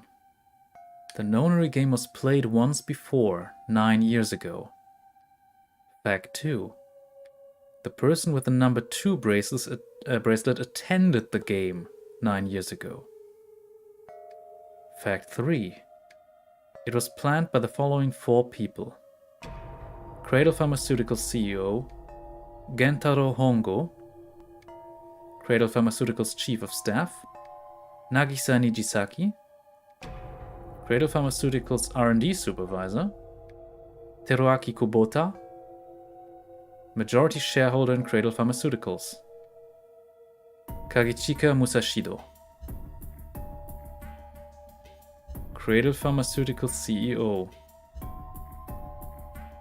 Planner.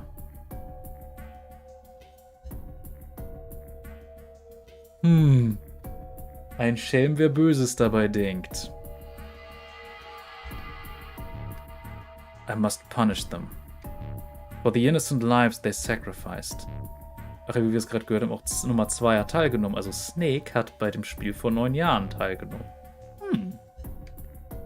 This is the only warning they will receive. That innocent souls might be saved. I now state the truth. 0.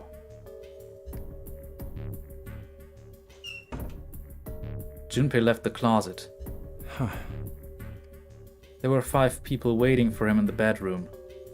Ace, Lotus, Santa, 7, and June. He looked at each one of them in turn, then slowly placed his hands in the pockets of his vest. Sorry, but do you think you could all come with me? Come with you. I want all of you to go to the big hospital room. Man muss sagen, wir haben jetzt schon eigentlich ich gehe mal ins Flowchart. Wir sind hier an einem Punkt, wo wir uns auf ein Ende zubewegen, das schon sehr besonders ist, aber gut. Why? There's something I want to be sure of. What do you want to be sure of? I want to know if the person I suspect is really the culprit. Wait, then you're saying... Yeah, I think I've got it figured out. I know who killed Snake and Clover. The atmosphere in the room changed. Grief was suddenly gone, replaced by tension like a strap of leather stretched to its limit. 5 sets of eyes stared at Junpei. He pretended not to notice. Anyway, if you could all please move to the big hospital room. I'll explain everything as soon as we get there. Then, almost as if on cue, the bell began to ring. They all heard it. It was the bell from the clock in the main staircase.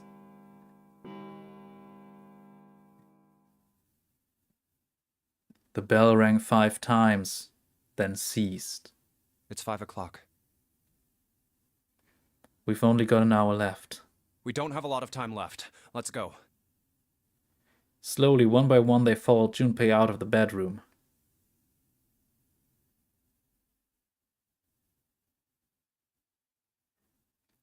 Actually, before we get started, I was hoping you could do something for me. Junpei stopped in front of door 3 and turned around. Ace, 7, and Lotus, could you please place your palms on the red? Huh? Why? If we need to get to the shower room, why don't we just... No, we're not going inside. Once you've authenticated, step away from the door. Why? Please, just do it. Or perhaps you don't want to know who killed Snake and Clover. Junpei's implication was clear and 7 understood perfectly. Fine. What about you, Ace, Lotus? Very well. Jetzt, ich vermute, jemand anderes als Clover wäre gestorben, wenn man vorher eine andere Tür genommen hätte. Aber jetzt sind wir kurz vor einem möglichen Ende. Ja, also Es gibt, wie gesagt, insgesamt, ich gehe noch mal kurz ins Flowchart. Es gibt insgesamt 6 Enden, wenn man es genau nimmt. Aber eines ist eine Fortsetzung eines anderen Endes. Das ist quasi das Proto-Ende vor dem wahren Ende. Das heißt, es gibt hier eines. Hier teilt sich das Ganze auf, abhängig von Wegen, die man hier vorher eingeschlagen hat und Gesprächen, die man geführt hat. Man sieht, das konvergiert immer so ein bisschen, aber der Pfad, den man genommen hat, spielt auf diesem Weg eine Rolle. Abhängig davon, in welche Richtung das hier geht. Das gleiche gilt dann hier. Das ist keine Entscheidung, die man hier trifft. Anders als bei den ganzen Punkten, wo man sich für eine Tür entscheidet. Das ist schon clever gemacht. Und es gibt hier ein bestimmtes Ende. Darauf gehen wir gerade zu. Es gibt aber auch noch andere Enden. Also es gibt, wie soll man sagen, es gibt insgesamt halt 3 schlechte Enden. Ein Ende, das man benötigt, um das wahre Ende freizuschalten. Ein Ende, wenn man diese Freischaltung noch nicht hat. So ein To-be-continued-Ende. Und ein wahres Ende. Ich sag nur nicht, was das hier ist. Sure.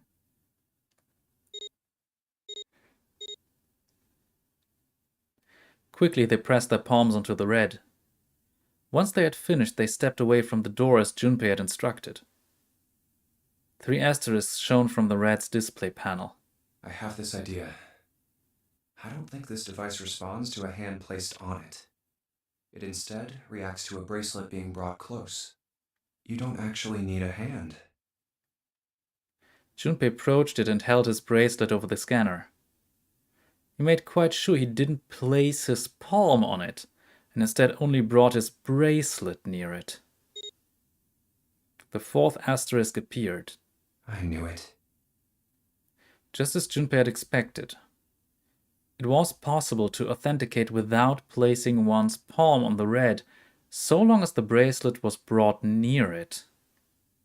Junpei pulled the lever down.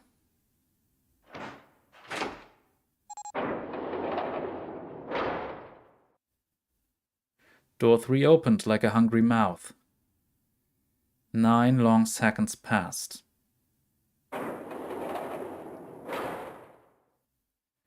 And the door shut, unfed. Junpei walked slowly back to the others who were waiting some distance from the door, talking to one another. Santa and June had joined them as well. Huh? It looked as though they hadn't found a chance to break into the conversation yet. As Junpei approached, they turned to look at him, curiosity plain on their faces. Before long, the other 3 did as well. What was that about? How should I know?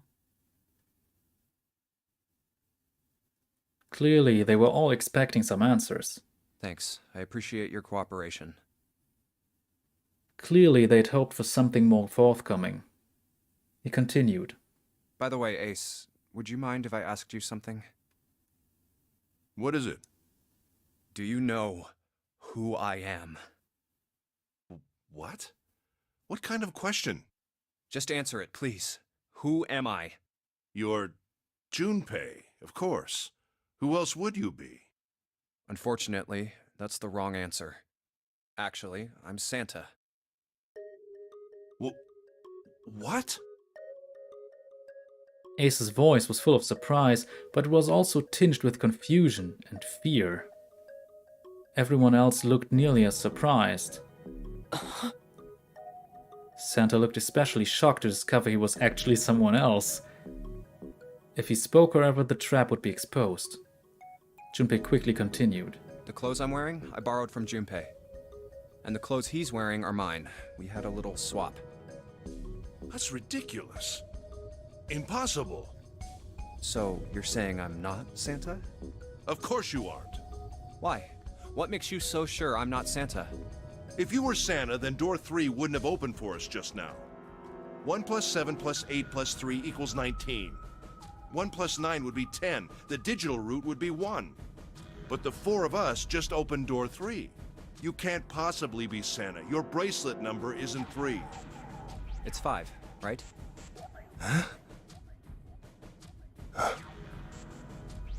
Only then, when it was too late, did Ace realize his mistake. He set his jaw and glared at Junpei. You're exactly right. My bracelet number is 5. As he spoke, Junpei lifted his wrist up to show everyone the bright red 5 on his wrist. Sorry, Ace. I tricked you. Of course, I'm not really Santa. I'm Junpei. Who could possibly think I was? It's obvious I'm not. To think I was? Ridiculous. But I guess you couldn't see just how obvious it was. I asked you before, didn't I? What makes you so sure I'm not Santa? And you answered. If you were Santa, then door 3 wouldn't have opened for us just now. Most people wouldn't say something like that. The first thing that would come to anyone else's mind wouldn't be the bracelet number. There'd only be one thing they'd say. One sentence. You don't have his face.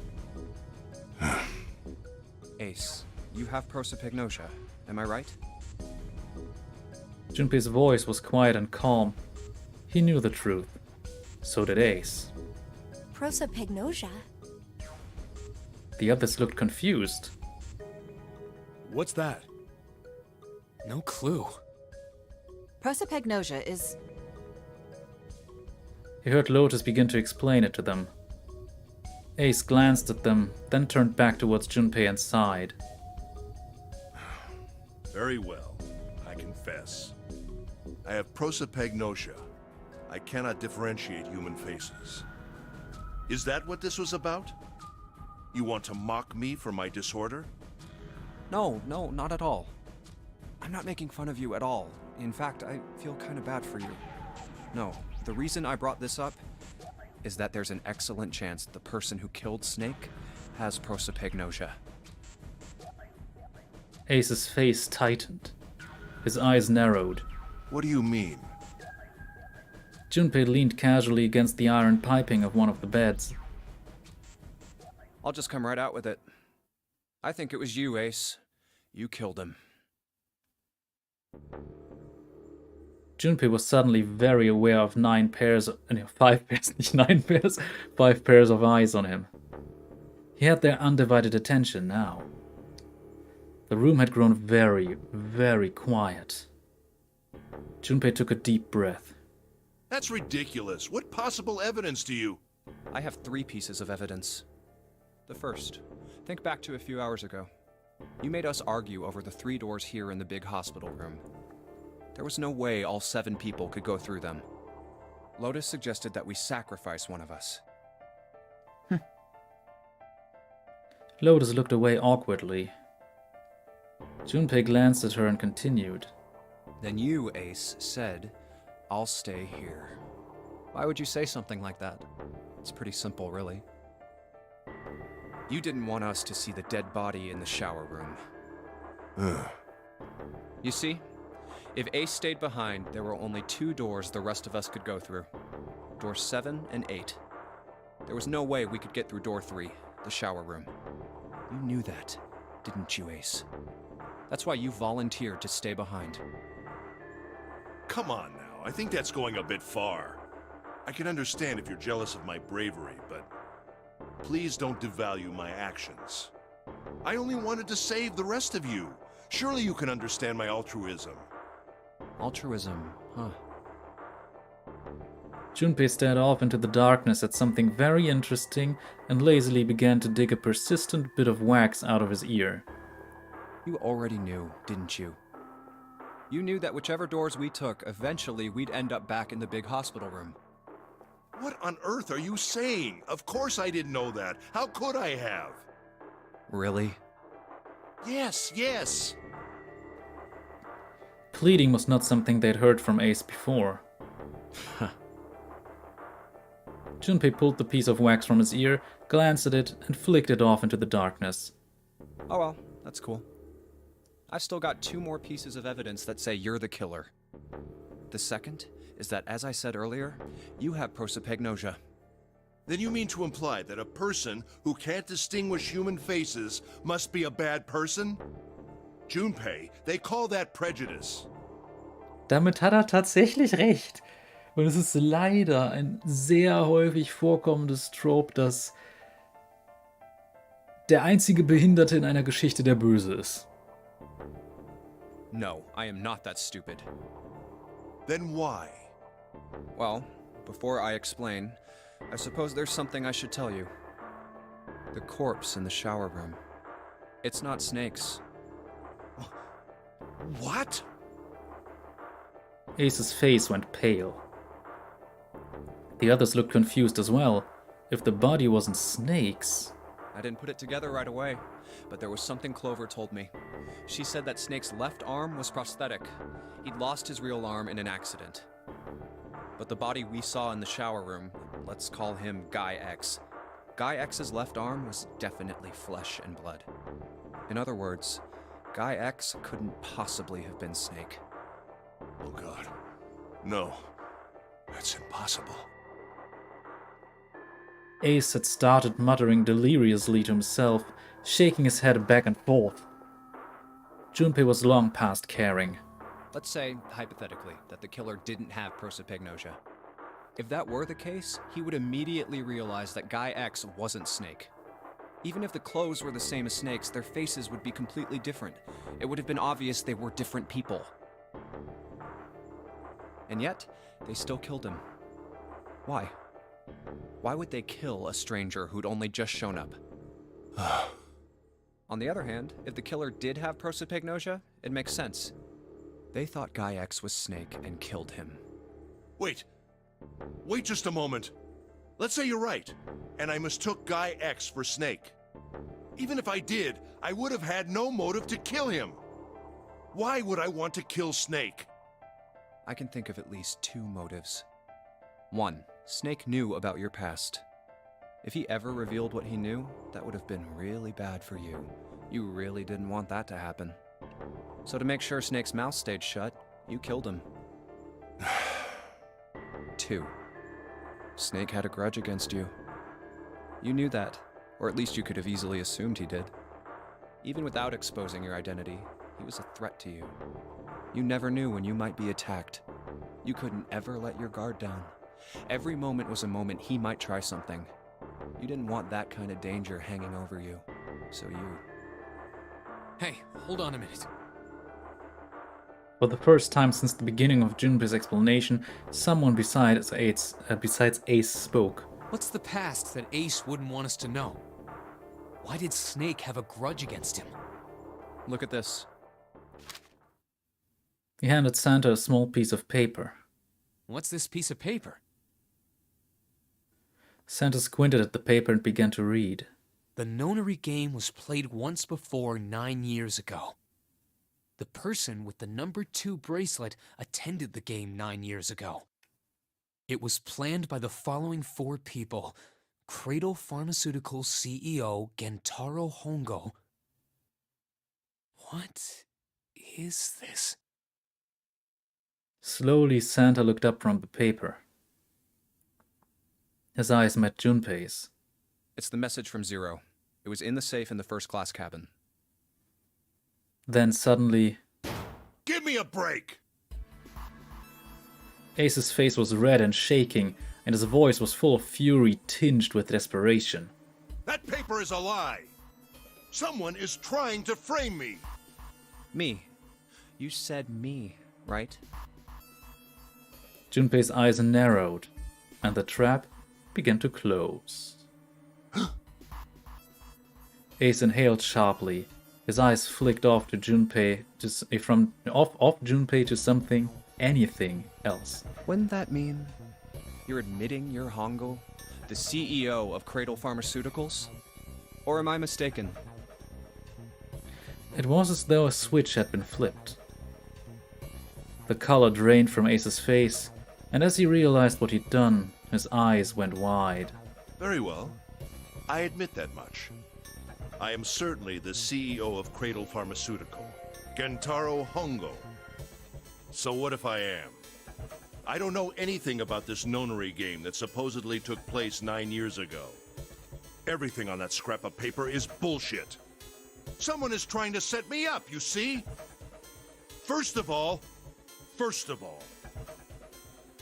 Ace stammered as he tried desperately to work himself into a more tenable position.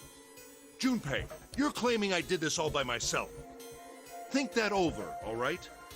How could I have killed Snake all by myself? Not Snake. It was Guy X.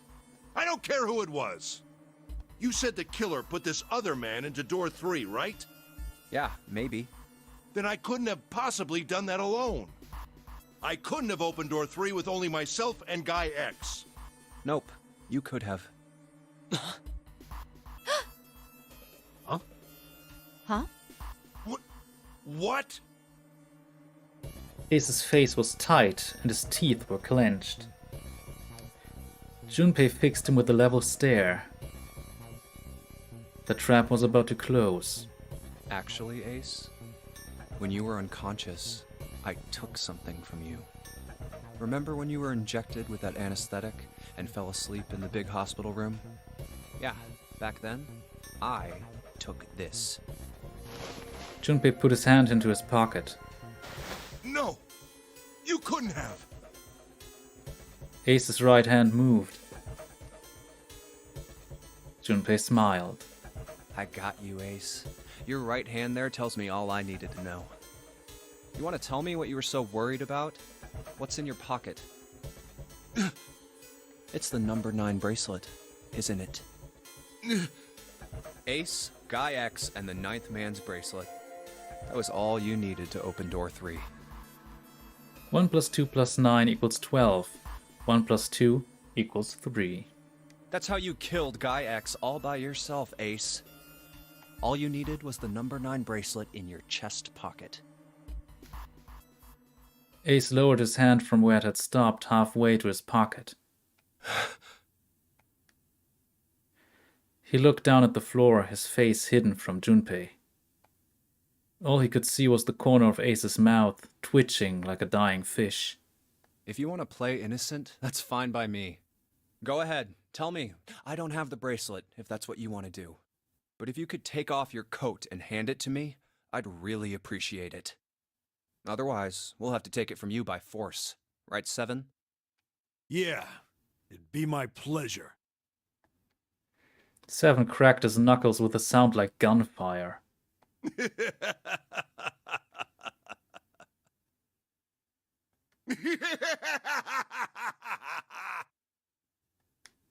Ace roared with laughter. He threw his arms wide and his head back and laughed, filling the room with a sound that scarcely belonged there.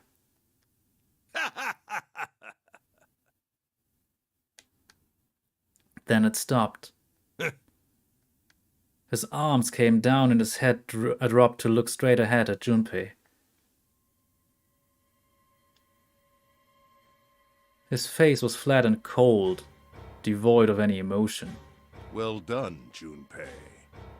As you so correctly deduced, I have the number 9 bracelet. I retrieved it while we were searching for the missing hardware for the Red. I left the room I was supposed to search and headed to the first-class cabin on B deck. His voice showed no emotion, no sense of remorse or interest. It was almost bored, as though he were reciting an especially dull corporate letter. My purpose was to obtain the number 9 bracelet. 9 is a potent ally in the nonary game. Adding 9 to any set of numbers won't alter the digital root. 1 plus 9 equals 10. 1 plus 0 equals 1. 2 plus 9 equals 11. 1 plus 1 equals 2. 2 plus 3 equals 12. 1 plus 2 equals 3. As you can see, 9 is a very useful number here. With it, one can go anywhere, with anyone. It is, I suppose you could say, a game changer. So I made for the first-class cabin to obtain it. In mere moments, I successfully acquired the number 9 bracelet. There was also an unexpected bonus. The knife the 9th man had used. I quickly pocketed both of them and left. I made my way back to where I was expected to be. That's when I ran into Snake. Well, this guy X, actually. I spotted him ahead of me. He was heading for the large hospital room and hadn't noticed me. The man wearing Snake's clothes arrived at door 3. When he stopped, I walked up behind him and called out, "Snake." He turned around. He said nothing. His mouth simply hung half open. He seemed dazed somehow, almost like a man half asleep. Perhaps he had been drugged. It wasn't important. I tend to gloss over little things like that. I was certain that man was Snake. I knew Snake had taken part in the nonary game 9 years ago. Being blind, it made sense that he didn't recognize me immediately upon our first meeting.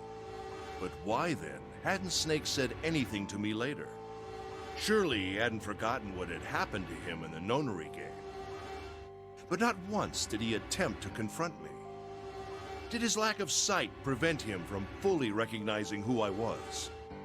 Or perhaps Snake had conspired with Zero to deceive me. Regardless, he was a threat, and it was better to deal with him sooner rather than later. I had to get rid of him before he took action. With quick thinking, my plan went into motion immediately. I held the number 9 bracelet over the red.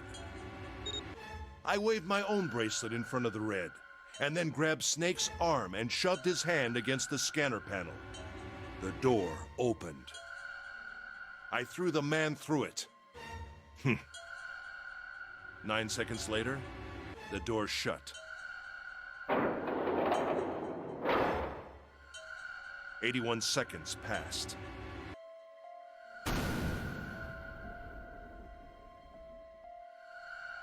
The man inside the door passed away. After that, I returned to my post as though nothing had happened. After conducting my own search, I returned to the large hospital room when the 1 a.m. bell rang.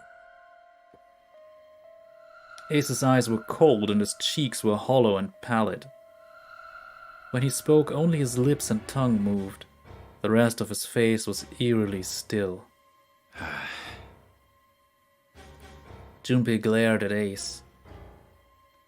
He took a deep breath and thought about the next question he had to ask. He didn't want to.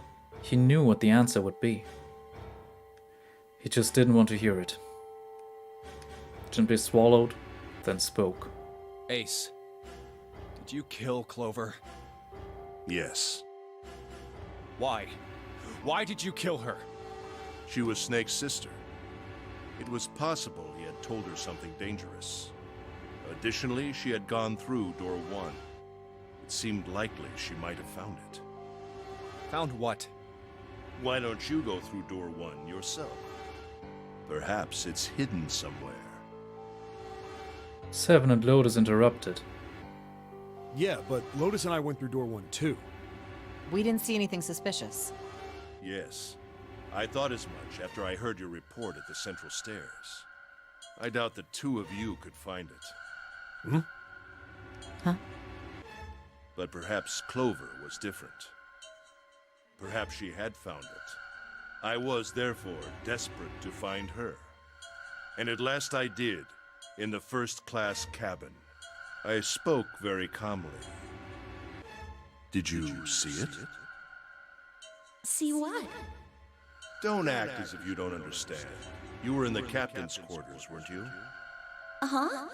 What are you talking about? Very well. By the way, what are you doing here, Clover? What? Nothing. There's blood on your shoes. It looks fresh. Did you go take a look at the 9th man's corpse? I see. Your silence suggests that you noticed. You saw something, didn't you? You saw that his bracelet was gone. No! Clover ran. She made for the exit, but Ace stood in her way. You aren't going anywhere. He caught her by the collar as she passed and threw her to the floor hard. You're staying here. She leapt back up and darted past him into the hallway. Ace followed in a run. Don't you run, little girl. He was faster.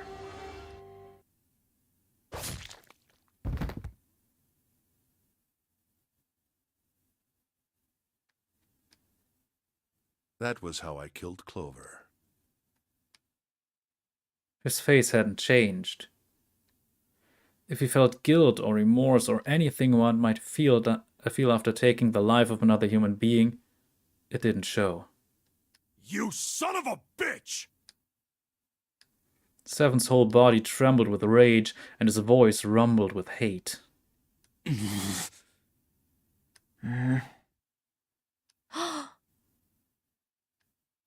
Santa's eyes were bloodthirsty, and Lotus and June's faces were distorted by anger and hatred. Ich muss auch richtig vorlesen, vor allem in dramatischen Situationen. Ace looked at them and smiled. It was a cold, cruel thing, with no humor in it. He shook his head and sighed. I admit it. I've lost. I have lost. Completely and utterly. Don't misunderstand, Junpei. I didn't lose to you. I lost to Zero, not you. I'm rather disgusted with myself for falling into such a simple trap. I looked the fool. And it was a trap, make no mistake. I was trapped and manipulated by Zero. The man I killed in the shower room, if he wasn't Snake, then I have no idea who he was. Man könnte es sich vielleicht überlegen, vielleicht hat man eine Idee. But he was wearing Snake's clothes, and that was no coincidence. He had also been injected with something that reduced his cognition and prevented him from identifying himself or resisting me. And we can't forget the components that were removed from the red before we arrived. I have no doubt that Zero planned all of this. Zero made sure I would kill that man. It follows, of course, that Zero knew everything I would do. That I would try to take the number 9 bracelet. That I would try to kill Snake. Everything. Suddenly, Junpei remembered the paper he'd found in the safe. He remembered the last words Zero had written on it. I must punish them for the innocent lives they sacrificed. This the only warning they will receive. That innocent souls might be saved, I now state the truth. Zero. And he remembered other words, words he'd heard from Clover.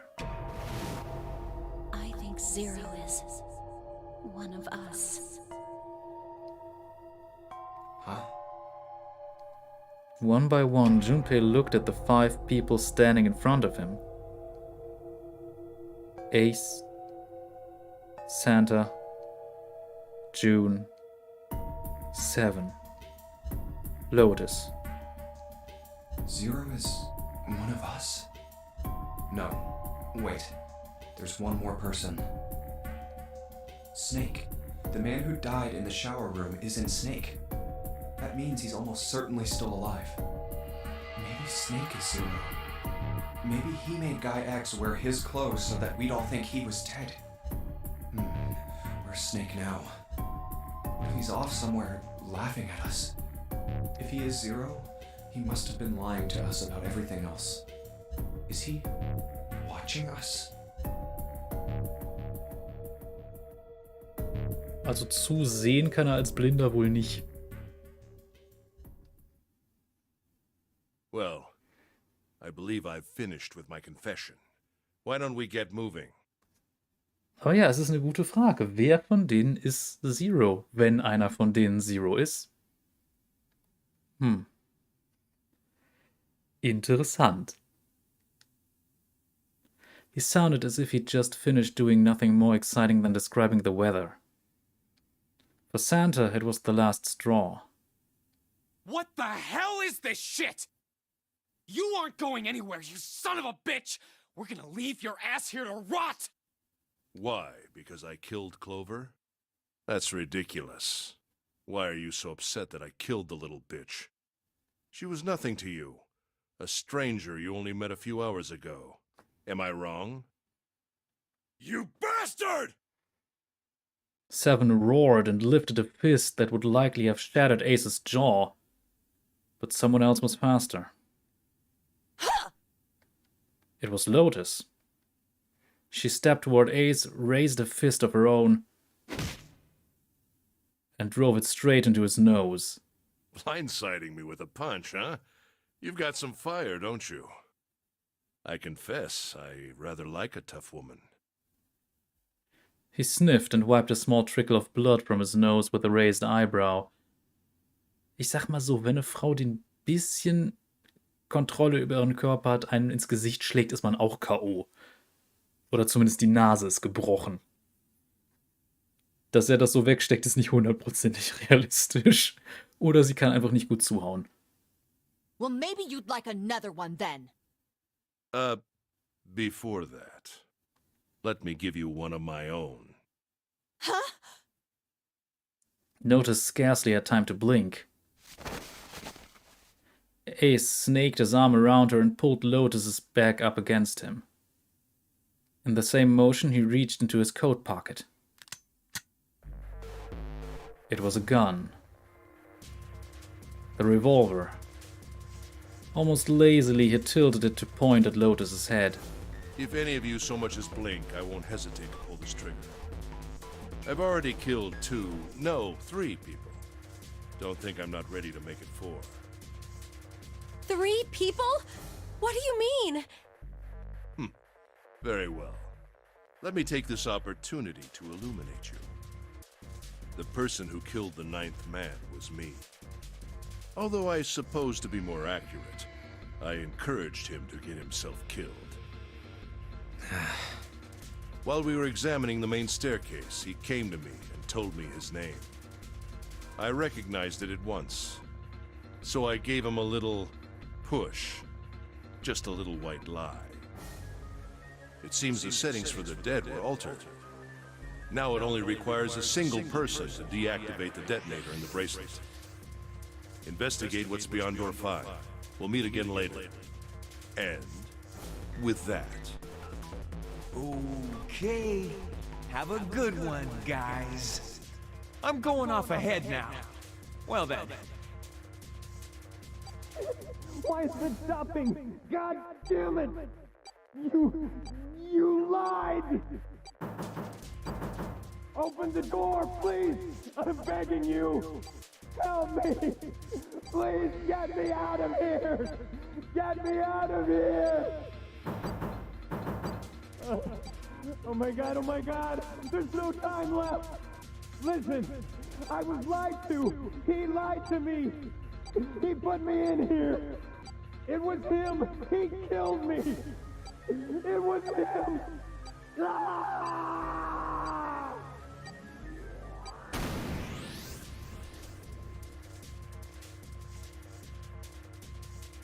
I had 4 reasons for killing him.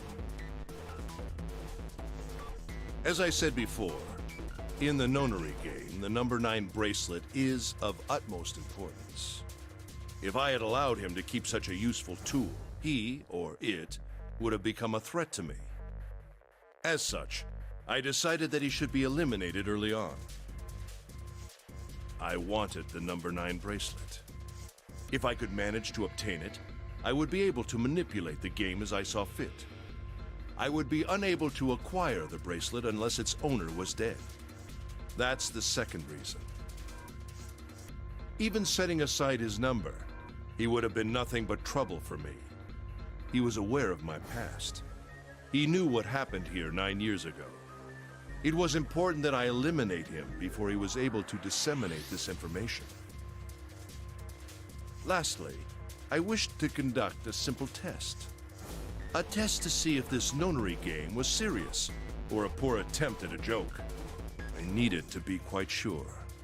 As such, I encouraged him to act against the rules so that I might observe the outcome. Junpei glared at him. I don't get your third motive. What the hell happened 9 years ago? Didn't I say? The nonary game was played. I planned it out, and I conducted its execution. Why? What on earth was it supposed to do? I don't really think I have any obligation to tell you that. Ace smirked. He was trying to provoke them, and it was working. Although Ace had paid very little attention to Lotus after catching her, the gun had never wavered from her temple.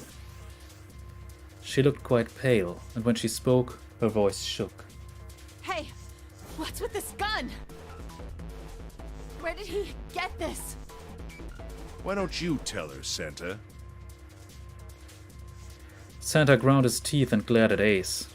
On the other side of door 6, we found the gun in the coffin in the cargo room, right? The bastard must have grabbed it when we weren't looking. Indeed I did. That was a pretty serious mistake, you know. Just saying you intended to leave it behind. Ace laughed, a short, derisive snort, and gave Junpei a sickeningly pitying look. Well, there isn't much time left. I'll be off then. Well, where are you going? Do I really need to explain? I had assumed it would be obvious. I have the number 9 bracelet, and now I have Lotus. 9 plus 8 plus 1 equals 18. 1 plus 8 equals 9. Wasn't there a door with a 9 on it in the room that looked like a church? That's where you're going, isn't it? And how do you know that? Santa told me about it while we were looking for Clover. I see. Well, you are correct. That is my destination. But now I must say goodbye to all of you.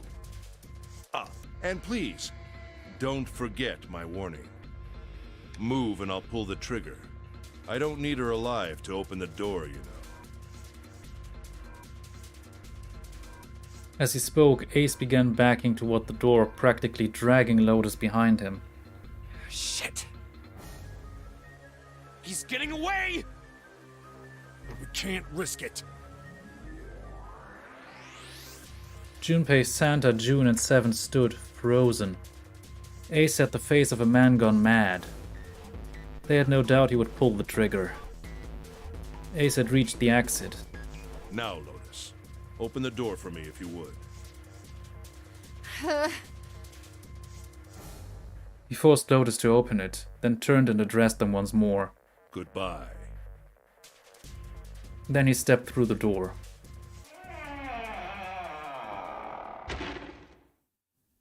It fell shut. In the blink of an eye, they were gone. Damn it! As soon as Ace and Lotus were gone, Junpei and the others leapt for the door in pursuit of Ace. But as Junpei laid his hand on the doorknob, there was a noise behind him. Jetzt gehe ich kurz nochmal auf eine Sache aus dem Chat ein. Jetzt, ja, Anfänger, ich gebe dir recht. Anfänger wissen das meistens so ziemlich gar nicht. Speziell weibliche Anfänger, gebe ich zu, können oft nicht richtig zuschlagen. Ich bin ja selbst in einem Kampfkunstverein, also ich habe auch so Selbstverteidigungserfahrung und sowas. Jetzt nicht, dass ich das selber zum Glück, also ich muss es zum Glück nicht anwenden, aber ich kenne ein paar böse Tricks. Und ja, ich bin jetzt nur kein Wettbewerbssportler, also ich bin da ein bisschen anders trainiert als manche anderen. Aber ich weiß das durchaus, aber inzwischen bin ich halt vor allem gewohnt, mit Leuten zu trainieren, auch Frauen, die sehr genau wissen, wie man den Körper beim Schlagen bewegen sollte. Und die wissen, wie man über allein Hüftdrehungen und Schulter und so weiter Kraft reinbringt und auch Gewicht reinlegt. Und das ist eigentlich eine Sache, die ich eher erlebe bei Frauen, die oder auch jungen Frauen, die bisher einfach sowas noch nie gemacht haben. Die sind es häufig nicht gewohnt, wirklich viel Körpereinsatz bei was reinzulegen. Da ist einfach nicht diese Körperkontrolle drin, dieses Gefühl dafür, wie viel Energie man eigentlich mit dem Körper ausüben kann. Und das habe ich vor allem gemerkt halt in der Oberstufe, als ich in einem Kurs war, der größtenteils weiblich war. Also in einem Sportkurs. Und das war halt, weil ich bin klein und kann nicht gut mit Bällen umgehen. Entsprechend war Ballsport und Leichtathletik jetzt nicht der Kurs, den ich belegen wollte. Und habe gesagt, komm, dann machst du mal lieber so zum Beispiel Turnen und sowas war bei dem anderen Zeug mit drin. Da dachte ich, komm, gehst in den Mädchenkurs, kriegst du vielleicht ganz gut hin. Und ich habe einfach gemerkt, wie wenig oder wie viele Leute davon kein Gefühl davon hatten, wie man Körperspannung aufbaut, wie man den Körper bewegen kann. Aber ganz ehrlich, ich kenne auch Männer, die das nicht hinkriegen. Das ist also auch erwachsene Männer. Das ist halt wirklich eine Sache, die muss man, also man muss zumindest irgendwann anfangen, wirklich sich anzustrengen, mal versuchen, die eigenen Grenzen da herauszufinden, zu schauen, was kann der eigene Körper eigentlich. Und dann ist es kein Problem, mal wenigstens Gewicht in den Schlag zu legen. Gut, bis zu einer vernünftigen Schlagtechnik ist das noch was anderes, aber das reicht auf jeden Fall, um jemandem die Nase zu brechen.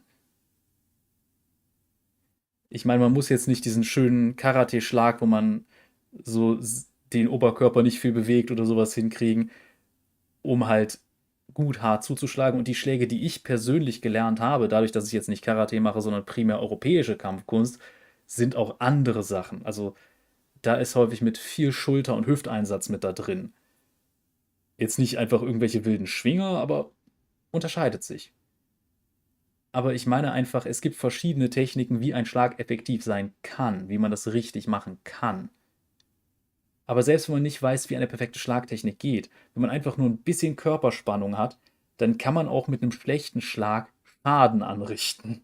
Die einfach nicht genügend Erfahrung in ihrem Leben gemacht haben, so was sportliche Betätigung oder sowas angeht, um wirklich zu erkennen, wie viel Kraft man eigentlich ausüben kann und vor allem, wie man diese Kraft auch ausübt. Aber ganz ehrlich, ich habe mehr Angst vor einer Frau, die vielleicht irgendwie 60 Kilo wiegt und dafür regelmäßig Power-Yoga macht, als vor einem 120 Kilo Typen, der nie in seinem Leben Sport gemacht hat.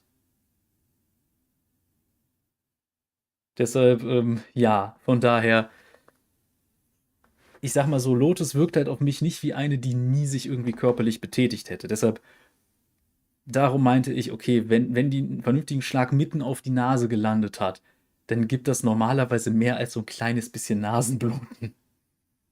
Aber jetzt weiter mit der Geschichte. He looked over his shoulder.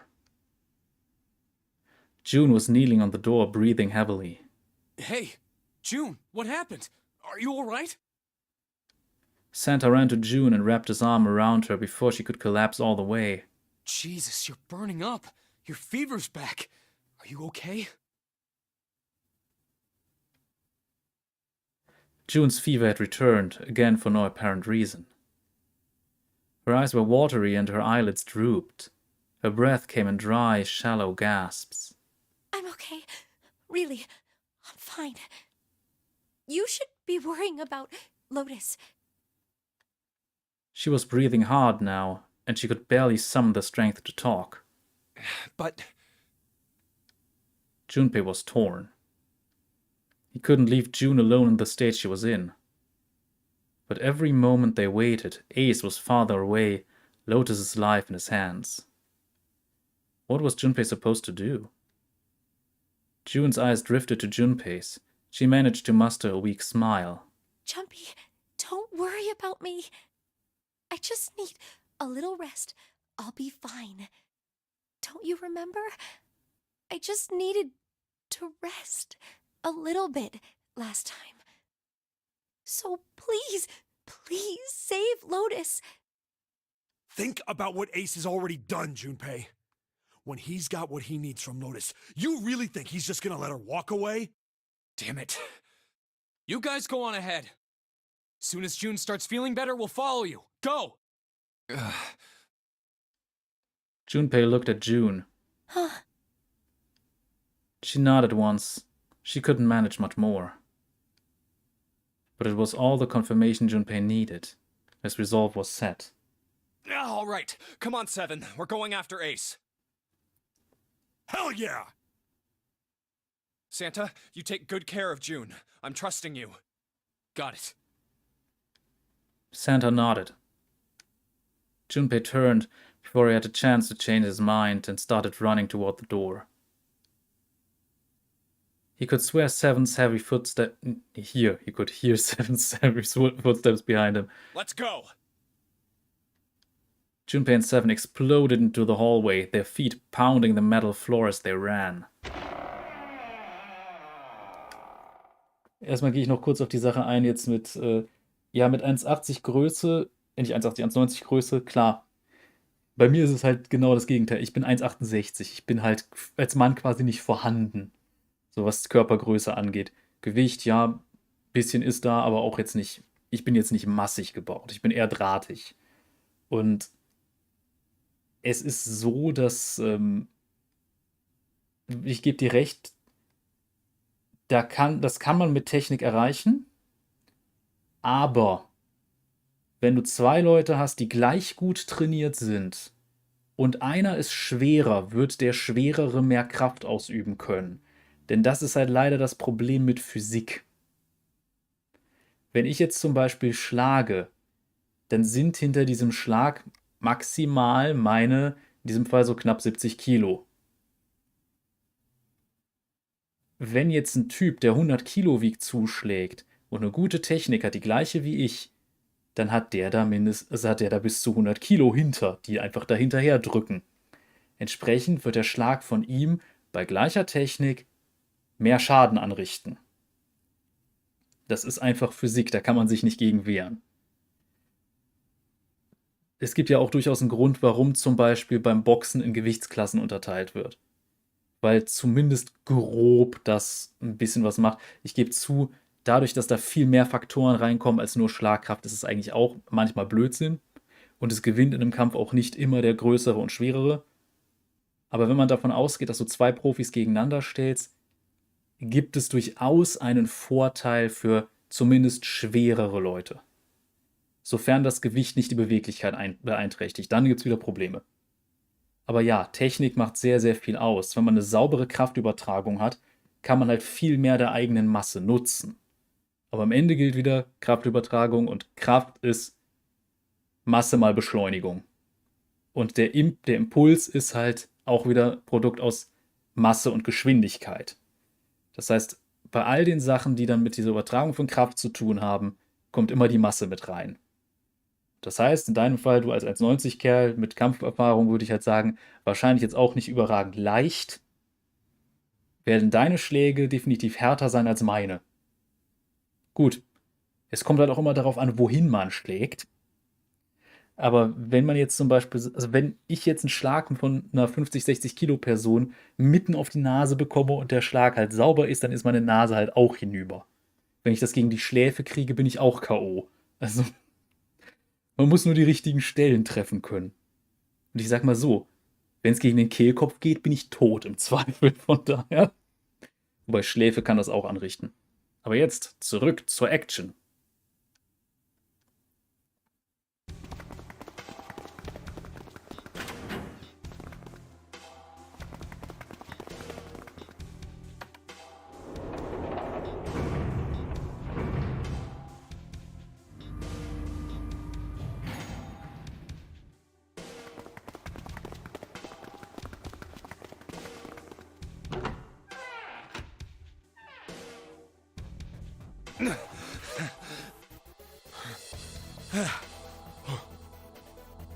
Junpei and Seven had finally arrived at the church, exhausted and out of breath. As their lungs struggled to catch their breath, their eyes frantically scanned the room. Where are they? I don't see them. You think they already went through? He reached up to wipe a palm full of sweat from his brow. Maybe. Even as he spoke, Junpei was already on his way to the larger of the number 9 doors. Let's check the red. The display panel read vacant. He spun around and headed toward the smaller door. The red would tell him if Ace and Lotus had moved to another room. Engaged. It's occupied. That means Ace and Lotus went through here. Yeah, it seems like it. Junpei and Seven stepped away from the door. They retreated to the center of the room and began to talk. What do we do now? Yeah, what should we do? Well, the big door is still vacant, but The two of us can't do anything with it. Yeah, not even counting how our digital route isn't 9. Just then, as they were pondering what to do next,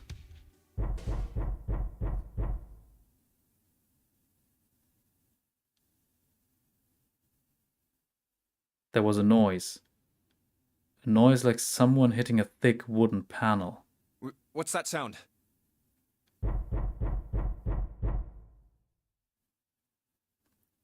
Junpei looked up, surprised. Seven followed suit, his eyes jumping around the room, looking for the source of the sound.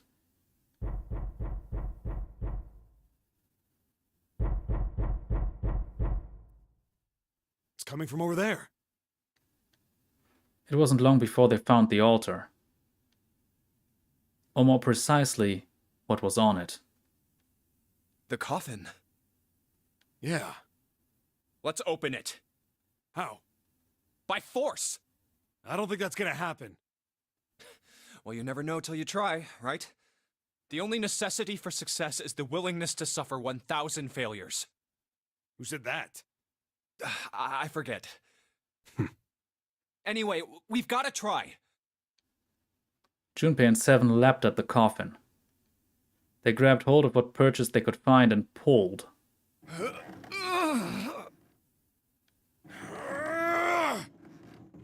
Damn it! See? Didn't I tell you? If you could just pull it open, why would it have something like that? Seven pointed at a keypad on the side of the coffin. Right. So unless I put in the right passcode, it's not gonna open.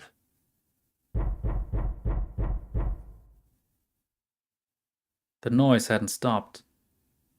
In fact, as it continued, it had only gotten louder and more forceful. What were they supposed to do, Junpei wondered. Was there some sort of clue somewhere?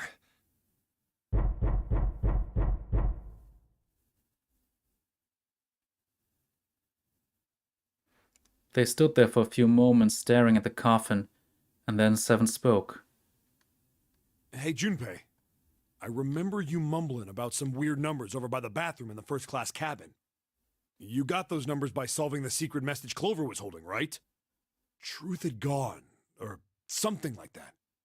Yeah, that's right. What about it? Well, maybe that number's the passcode for this thing, too. Come on, that's impossible. Those numbers were the code to unlock that safe.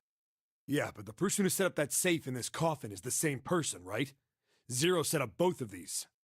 Yeah, probably. Well, then they might have set the same passcode for both of them. That's ridiculous. Why don't you just try it? I mean, it's not like you'll make things any worse.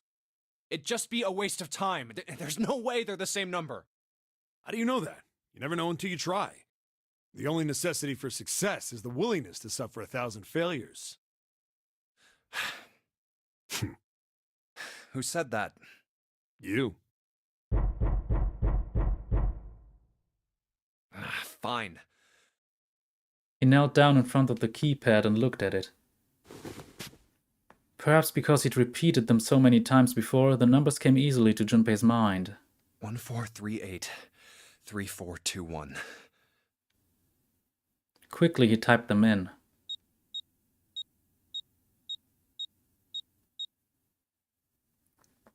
Bevor wir jetzt dazu kommen, ob das was bringt, erstmal noch zu dem Kommentar. Übrigens suspekt, dass Jun da zusammenbricht. Ich meine, wäre vielleicht etwas obvious, wenn sie Zero wäre, oder? Naja, das Fieber ist echt. Das merkt man ja. Also die hat immer wieder diese Fieberanfälle. Was es damit auf sich hat, ist halt bisher nicht geklärt, weil die kommen sehr schnell und heftig und sind dann sehr schnell auch wieder weg. Und das ist eigentlich nicht typisch für Fiebererkrankungen. Aber naja. Was es damit auf sich hat, das werde ich zu einem späteren Zeitpunkt auch mal auflösen, weil es ergibt tatsächlich einen gewissen Sinn. He checked that he'd entered the right numbers, took a deep breath, and pressed the E button. It only took a moment. What? You gotta be kidding me. There was a click. And with a heavy clunk, the lid of the coffin slid off onto the floor. Someone sat up from inside. Snake! You? Why? Ah, those voices. Junpei and Seven, unless I'm mistaken. Ach, Talos und Jeffy. Diese Stimme kenne ich inzwischen immer. Ach, es ist toll. Ich mag den Critical Role Cast halt. Where are the others? Are they elsewhere?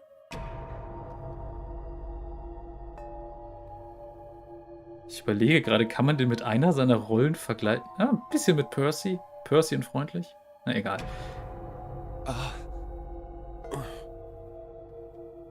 Junpei and Seven looked at one another.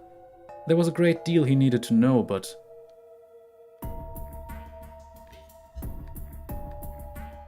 They had to tell him something, however, so they began to talk. Snake explained to them how he came to be locked in the coffin. Apparently, he'd been hit with some sort of knockout gas, and Junpei and Seven explained what had happened to the rest of them. I see. I believe I got the gist of everything. Have I been sufficiently caught up? No, there was one thing they kept from him.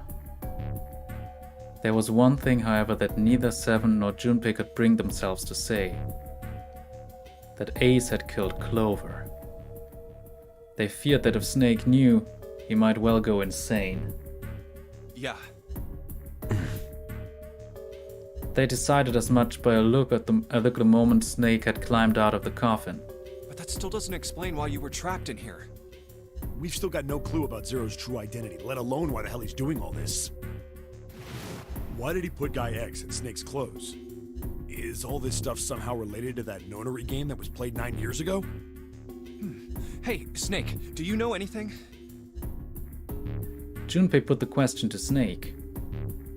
His answer was less than illuminating. What are you talking about? I apologize, but I have no idea what you're saying. It seemed as though Snake was perhaps not being entirely honest, but that knowledge did Junpei and Seven little good. Oh, come on, just tell us if you know. I don't know what to tell you. How can I know something I don't?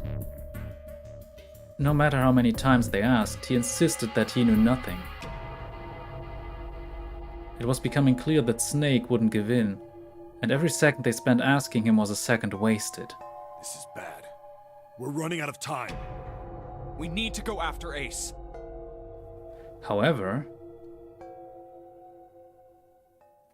they stood in silence, the overpowering atmosphere of the chapel almost stifling. Junpei, Seven, and Snake simply stood, at a loss for what they should do next. What do we do now? He glanced over at Snake's wrist. Sure enough, he could see the 2 on the bracelet on Snake's wrist. The 3 of us can't make a digital route of 9. Yeah, we just get 5. We're stuck here then. Oh, hey, I just remembered something.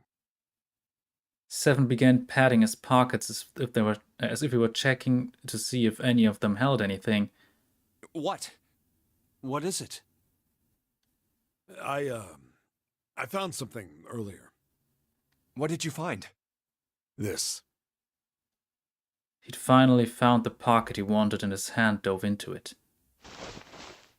Seven pulled out something round and metal. A bracelet. There was no mistaking the number glowing at them from the face like a cartoon eye. Zero. Zero's bracelet. What did you say?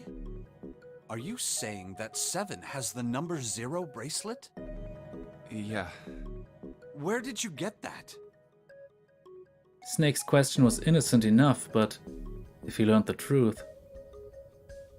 If he'd been able to see, he would have noticed Seven look away. Clover gave it to me. She did? Yeah. How did she come by it? Well, she found it. See, on the other side of door 1, A deck, the captain's quarters. She asked me to hold on to it because it was too big and bulky for her to be lugging around. He's lying. Junpei could tell right away that Seven wasn't telling the truth. He even told us earlier. I haven't actually looked at it yet. Didn't want to disturb the crime scene, you know? Basic stuff. Well, I did borrow one thing. He probably said that so Snake doesn't find out about Clover. All right, Junpei. Been nice knowing you. Wait, what? 7 plus 2 plus 0 equals 9. Come on, man. I'm just kidding. Still, just in case, I want to make sure the Zero bracelet gets picked up by the Red. Snake, give me a hand, all right? Without waiting for a response, he'd started walking toward the door. Junpei and Snake followed him quietly. Before long, they found themselves in front of the larger of two doors. Seven and Snake put their palms on the Red. Once they'd done that, Seven put the number 0 bracelet on the scanner panel as well. A third asterisk appeared on the screen. 7 plus 2 plus 0 equals 9. Now they just needed to pull the lever and the door would open. Huh? Why isn't it opening? Well, the third asterisk lit up, so it must have registered the Zero bracelet. Maybe it isn't actually 0. Huh? What? That bracelet may not actually produce the number 0 when scanned. That is what I'm saying. Why don't we try a few different combinations? Perhaps we can determine what number that bracelet actually contains. Oh, got it! Junpei nodded. They decided to use the following combination. Beginn von mir oben. Snake, Junpei, Bracelet.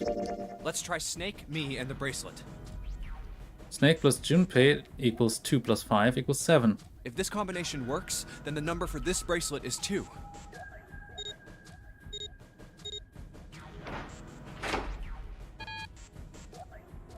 The door didn't open. The mysterious bracelet wasn't 2. It didn't open. Guess it's not 2. Then, Junpei continued. They decided to use the following combination. let's try me, 7, and the bracelet.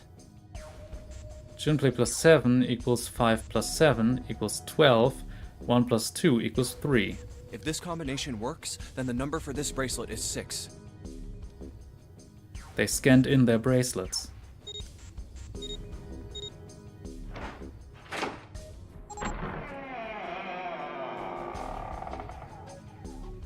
It opened. Yes, so it would seem. 7 clearly hadn't thought their experimentation would produce anything useful and looked rather confused. Snake was, as usual, calm and smug. The door slid closed. Junpei's forehead furrowed as he thought. That means the bracelet is actually 6. 5 plus 7 plus 6 equals 18. 1 plus 8 equals 9. But how is that possible? The display on the bracelet clearly shows a 0. Suddenly, from somewhere far beneath them, they heard the creak and groan of tearing metal. With it came the sound of water pouring into parts of the ship that had until recently been dry. Oh man, that's not good. I guess our time's just about up, huh? At any rate, we know now that the door can be opened. Let's go! But, Snake, are you sure? Yeah. You know that only Junpei and I can go through this way. You needn't worry. I have a solution to this problem. My last resort. But if now is not the time for last resorts, then when? Last? Resort?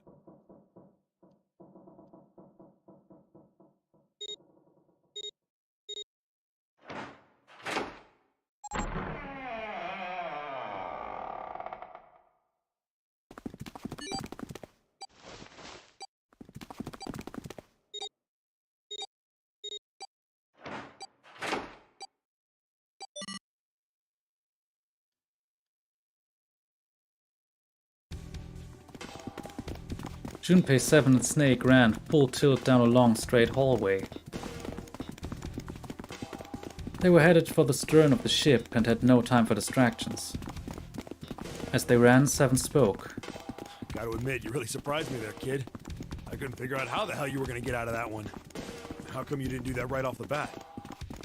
As I told you, it was a last resort. Had I used it at the beginning of the game, I would have come under a great deal of suspicion. I imagine that most people would have taken it to mean that I was Zero. Once they'd convinced themselves of that, I wasn't optimistic about my chances of making it out of here alive, let alone unscathed. I felt it best to play my cards close to the chest, as it were. That way, if I were in a situation where there was nothing else I could do, I'd have a little trick up my sleeve. I'd just take my bracelet off. Snake's plan had been simple but effective. He'd simply removed his bracelet. How? To Junpei, it had looked as though Snake had simply crushed the bones of his hand until they were small enough to fit through the wristband. Of course, that would have been practically impossible, so how had he done it?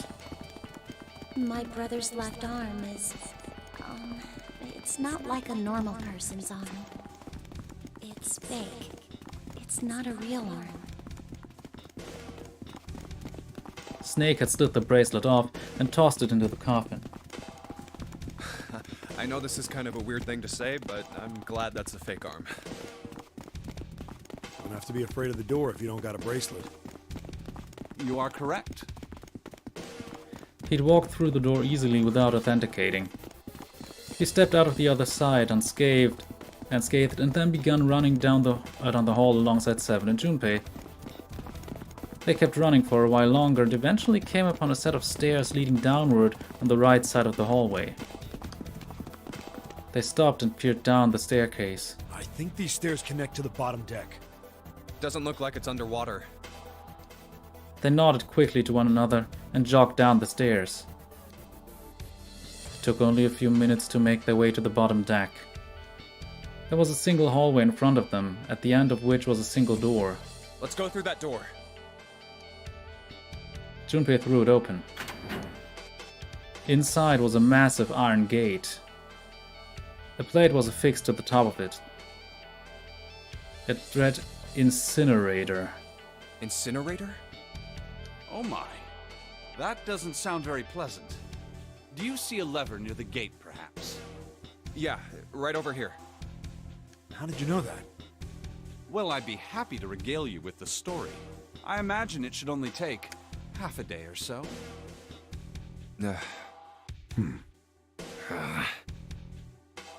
Junpei grumbled, gave Snake a dirty look, and jogged over to the lever. If you pull it, the door ought to open. Got it. He pulled the lever down.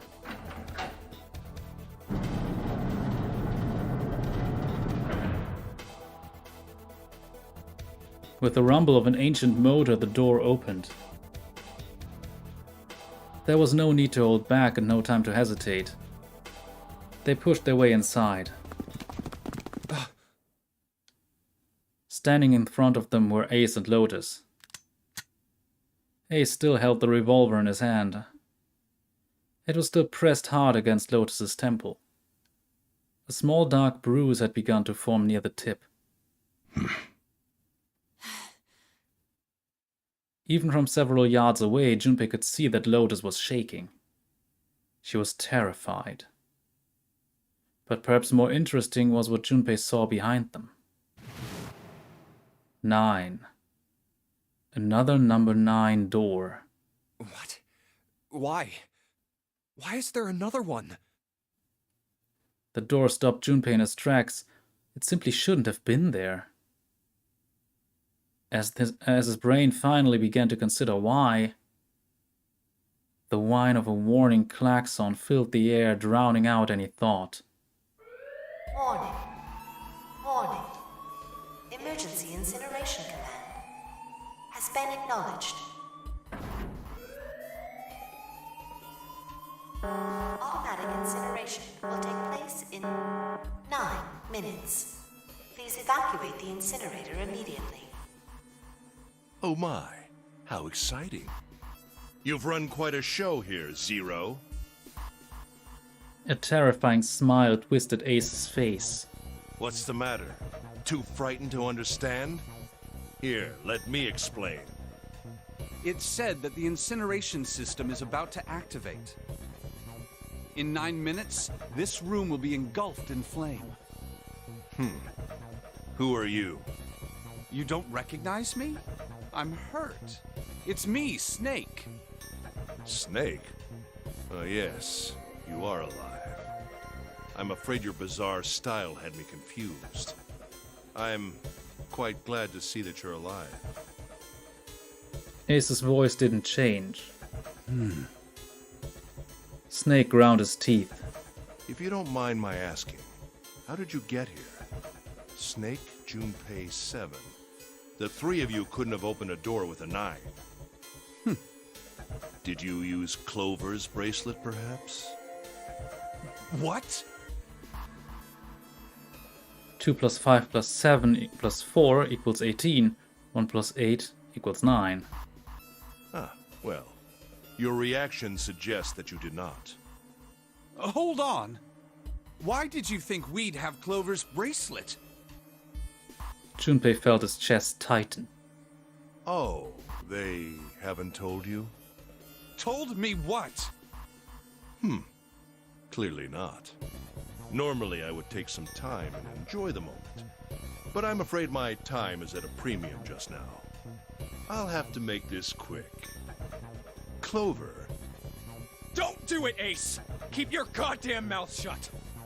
Clover. I said stop it! Don't listen to him, Snake. Junpei could feel his voice going hoarse, but Snake didn't listen to him. What happened to Clover? Ace looked at him. The corner of his mouth curled into the hook of a cruel smile. Clover died.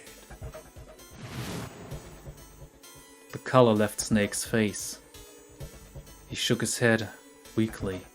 No, that's not true. That's impossible. It's a lie. It has to be a lie. Oh, it's quite true, I can assure you of that. I killed her myself, you see. What? Macht die Augen auf. Das ist was Besonderes. I'm sorry, did I stutter? I killed her. Snake's face twisted into a mask of rage, mottled red rising to dot his pale skin.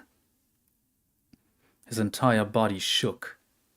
He looked at Junpei, disturbingly like a demon. I would have rather she died with less suffering. A bullet in her brain, perhaps, would have been ideal. Unfortunately, that would have made quite a bit of noise. Circumstances being what they were, I was forced to settle for the knife. The one the 9th man had, you remember. I believe I caught her just below the shoulder blade. I was rather lucky, in fact. My first thrust went right between her ribs. Her flesh was so soft. My knife slid in so easily. There was no resistance. That feeling was... I confess, I feel rather excited. It is a powerful memory. Someday, perhaps, I hope I can feel it again. Incineration will begin in 7 minutes.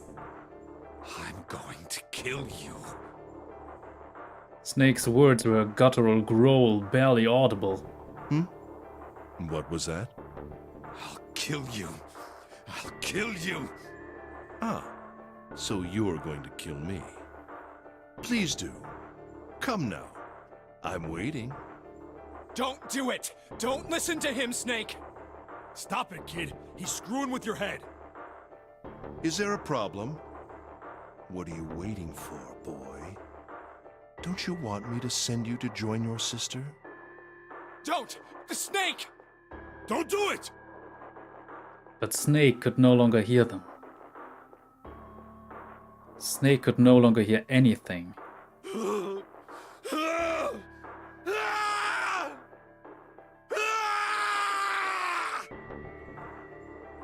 Snake moved like a bolt of lightning. His scream echoed through the incineration chamber, full of rage and despair. Snake! Snake!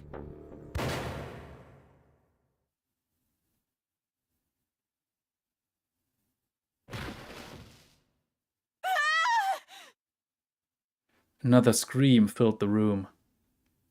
It was Lotus. She ran across the room toward Junpei, her eyes wide with terror. Lotus! Hurry! This way! Snake's ill-fated attack had loosened Ace's grip on her, and she'd made a run for it. She reached Seven and Junpei and ducked behind them. Incineration will begin in 5 minutes. Give me the woman. He raised the gun. I need her. Without her bracelet, I will be unable to open this door. 1 + 8 + 9 = 18. 1 + 8 = 9. Quickly now! I don't have time for your shenanigans. In the center of the room, Snake's body lay eerily still. He looked like a human larva, prone and vulnerable on the floor. I see. Then it would seem I have no choice. The rest of you must die as well. Fortunately, I have 5 bullets left. 1 for Junpei, another for Lotus, and the last 3 for that lump of idiotic man you call Seven. I will take Lotus's body with me and leave this room. Incineration will begin in 4 minutes. Well, it looks as though our time together is at an end. I rather enjoyed playing with you. Damn it! Junpei could see Ace's finger tighten. He could see it begin to squeeze down on the trigger. His body tensed, preparing for the catastrophic impact of hot lead against human flesh. Goodbye. Then it happened. Kill you! Snake stood up. What? No, that's impossible. For the first time, Ace's composure broke. With obvious effort, Snake lunged forward one step closer to Ace. Then another. He looked for all the world like a zombie. I'll kill you. I'll kill you. His voice was the mournful wailing of the undead.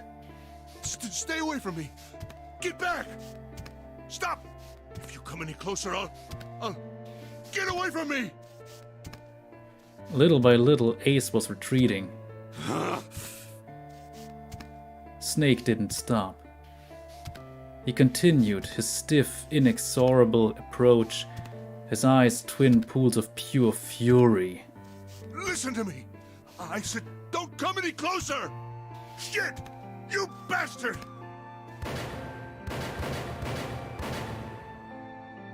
Ace's revolver leapt 5 times. 5 times the air in the incinerator was split by the crack of a bullet. Snake's body twitched as 5 clouds of blood and torn flesh leapt into the air across his body. A fine pink mist drifted from his body and disappeared. Junpei didn't have time to ponder what that meant before. And then his strength was gone. His legs crumbled and his broken and battered body slid to the floor. Incineration will begin in 3 minutes. Finally. You're... But Snake wasn't done. I'll kill you. Even as the pool of blood beneath him grew, he began to move. He half crawled, half slid toward Ace. One bloody arm wrapped itself around Ace's leg. You won't get away. And the other gripped his thigh with strength that should have been long gone. You son of a bitch! You're a monster! Get off me! Let me go, damn you! He kicked at Snake with his free leg, driving his foot into Snake's face, his arm, his shoulder. Ah! It made no difference. Snake refused to release him. Once a snake has ensnared its prey, rarely does it release it. This is it, Ace. We're going to burn to death together. What? Incineration will begin in 2 minutes. Yeah, damn it! Damn you! Get off! Let me go, you monster! Okay, look. Think about it this way. My company owns a wonderful hospital. It has excellent doctors. You're not wounded too seriously. I'm sure they can fix you up easily. You don't have to die. You could be saved. Just let me go.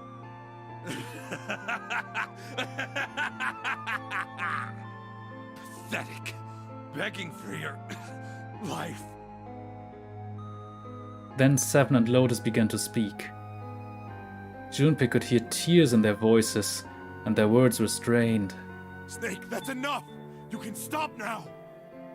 Yes! He's right, Snake! You've done enough! Come on, Snake, let's go! Let's get out of here! You have to come with us! We have to leave together! Snake turned toward them. He coughed, and blood splattered across the floor. Then he smiled a sad sort of smile. I apologize, but I'm afraid I can't do that. You'd best forget about me. You need to leave soon. I'm going to take him with me. Shut up! Be quiet! I couldn't save Clover. My sister died because of me. Perhaps this will begin to atone for that. Perhaps in the afterlife, she can forgive me. Now go. Go now. You have to go. Incineration will begin in 1 minute. God damn it! Shit!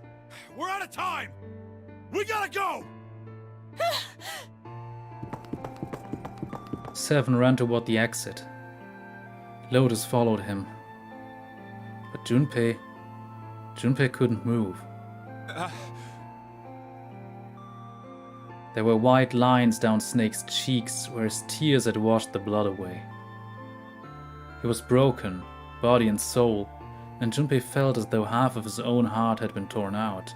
His eyes stung, and he tried desperately to swallow to clear the lump in his throat.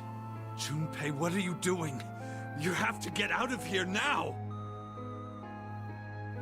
Junpei's chest tightened, pulled taut by anger, misery, and a cold feeling of emptiness. Pure emotion surged through his heart alongside the torrent of blood. He could feel it building, a tremendous wave growing taller and taller and taller. And then it broke, crashing down with thunderous force into his shaken, unprepared mind. Snake! Snake! Junpei's rational mind was gone. He was driven by instinct now, and he launched himself across the floor at Snake and Ace. Or he tried to. Wait! Don't be an idiot, Junpei! He felt a hand grab him from behind.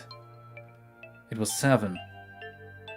Before he had time to react, the larger man had pinned Junpei's arms to his sides and was hauling him bodily back toward the door. No! No! I have to help Snake! Snake! Snake! Get off of me! Let me go! Incineration will begin in 10 seconds.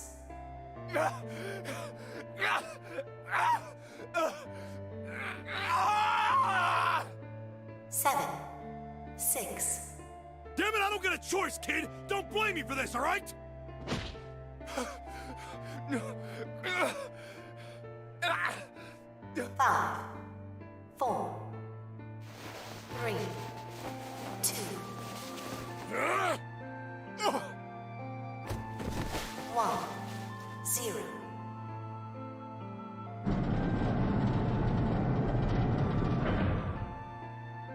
Gates 2 and 3 are locked down. Beginning incineration. Junpei felt Seven's fist bury itself deep into his stomach, and then his legs turned to mush. Seven scooped him up in the same motion and leapt through the door. It slammed shut behind them.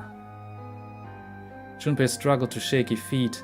He glanced over to see Lotus only a short distance away. Ich gehe kurz mal auf den Chat ein. So soll das eine Metal Gear Referenz sein? Ziemlich sicher nicht, weil im japanischen Original heißt er ja nicht Snake, da heißt er ja Nils. Wegen japanisch nie 2 und so. Der heißt halt in der englischen Lokalisation Snake wegen Snake Eyes, also 2 Einsen auf Würfeln. Aber ja, es hatte schon sehr was von Metal Gear in dem Moment. Aber zurück zur traurigen Situation. Junpei ran to the door. There was a small window cut into it. Inside he could see Ace and Snake. Shit! Damn you all! Why? Why? Why me? I don't deserve this! Answer me! Answer me, Zero! Why? Why? Zero! Zero!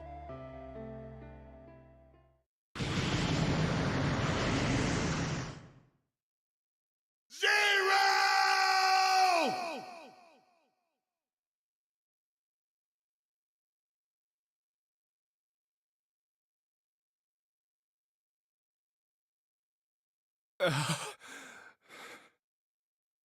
He didn't know how much time passed. He didn't know how long he stood there in front of the incinerator. He looked to the side. Lotus's face was ashen, and if not for the hand she'd put against the wall, Junpei didn't think she could have stood. Seven looked old and tired and used. His eyes stared at the floor, seeing nothing. Junpei said nothing. He simply began to walk toward the open door and the hallway they'd come down earlier. Hey, wait! Junpei! Junpei, where are you going? He blinked when their voices broke the silence. He stopped. You stay here. I'll go get Santa and June. You're gonna bring them here? How? Don't worry about that. Just stay here and wait, all right? He began to walk again. He looked over his shoulder and watched Seven and Lotus grew smaller and smaller. They stared back, not moving. He wasn't sure if they could. He turned around again. He knew where he was going. I saw an elevator on the way here. If I can get it to work, then maybe... Before long, Junpei found himself in front of the elevator. Next to the door was a button with a triangle on it. Please work. He pushed it and the door opened.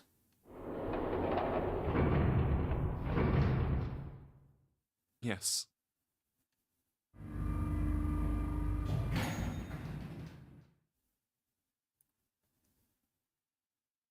Junpei was in the large hospital room. June! Santa! He kept calling and walked to the center of the room.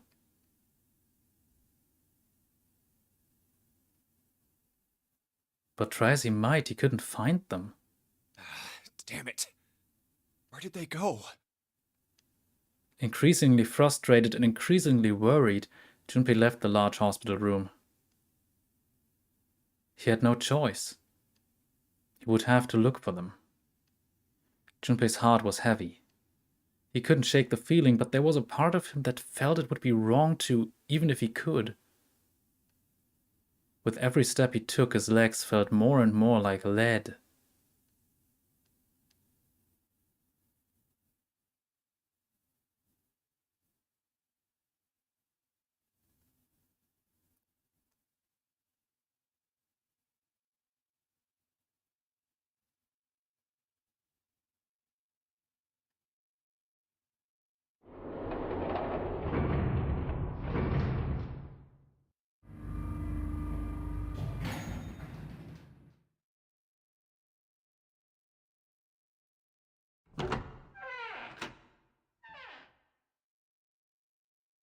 Sometime later, Junpei found himself at the chapel. He stepped inside, expecting to find nothing. But there, on the red carpet in the center of the room, June. No, codenames didn't matter any longer. She was Canny. Connie! Junpei cried her name and ran. Like lightning, he ran across the room toward her. Connie! He stumbled to a stop. As he looked down at her body, lying so still on the floor, he felt the icy grip of fear upon his heart. She was still. So very still. No. It can't be. It's impossible. Slowly, Junpei bent down toward her. His hands shook, and he felt very cold and very hot at the same time. He forced himself to look. Her back was moving. Slowly it rose and fell. Relief washed over him. Oh, Connie! Junpei reached down and gently, very gently lifted her up. Connie, are you all right? Jumpy? Her face was pale, and her lips were dry and cracked. Her eyes were blank and cloudy. They stared straight at Junpei but saw nothing. Trembling, Junpei wrapped his arm around her back. She was cold. Very cold. Junpei tried to convince himself that it was only his imagination, but she felt as though she were fading away. He could feel his heart pounding frantically in his chest. Oh man. Connie, what the hell happened to you? You feel... Jumpy, I'm sorry. Her voice was very faint. I might not make it. No way. I am going to let you die. I am going to save you. I promise. Thank you, Jumpy. Thank you so much for everything. I was really happy to see you again, Jumpy. Really happy. Oh, don't give me that I was crap. You're gonna see me again lots more times. You just gotta hang on, all right, Connie? Jumpy, did you know you meant a lot to me when we were kids? I've liked you for a long time, Junpei. A really long time. Junpei's vision had gone blurry. It took him a moment to realize his eyes were filled with tears. He could feel a piercing point of heat deep in his heart, like a white-hot flame. He looked down at Akane. There was a crack of static from above his head, and a voice spoke. 0. You son of a bitch! Where are you hiding? Junpei frantically scanned the ceiling for the source of the voice.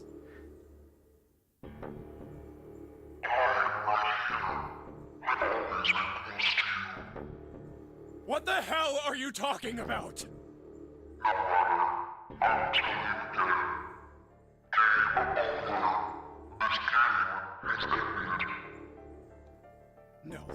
No, it hasn't. I'm not gonna let it end yet. I'm gonna get out of here with Connie. Why? Because you chose the wrong path. The wrong path? That is correct. Your path is inevitable, however. Admit defeat. Where there is shadow, there is light. Where there is the absence of light, there is no shadow. So it is. What are you talking about? I is not. The loser has been decided. I told you! I am not gonna lose! No, you misunderstand. You have lost. I have lost. What? Junpei didn't have time to ponder what that meant before he heard the door slam shut behind him. He spun around. There was no one there. Was it Zero? Connie, wait here. I'll be right back, I promise. She managed a single nod. Junpei laid her back down gently and leapt for the door.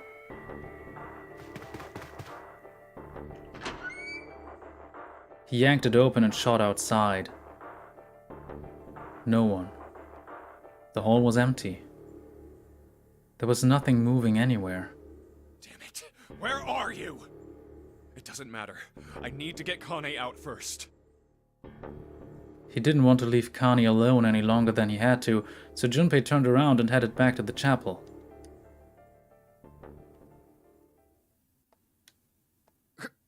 Connie!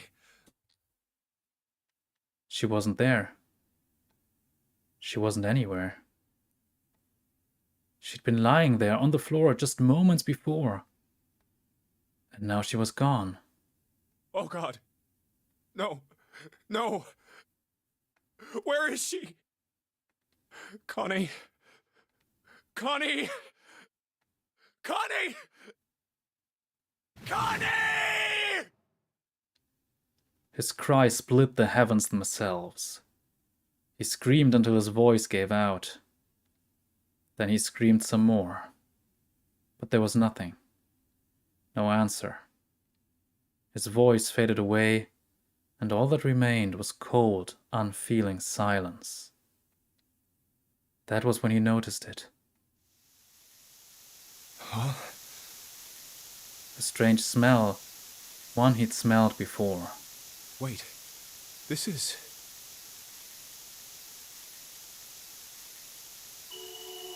white smoke.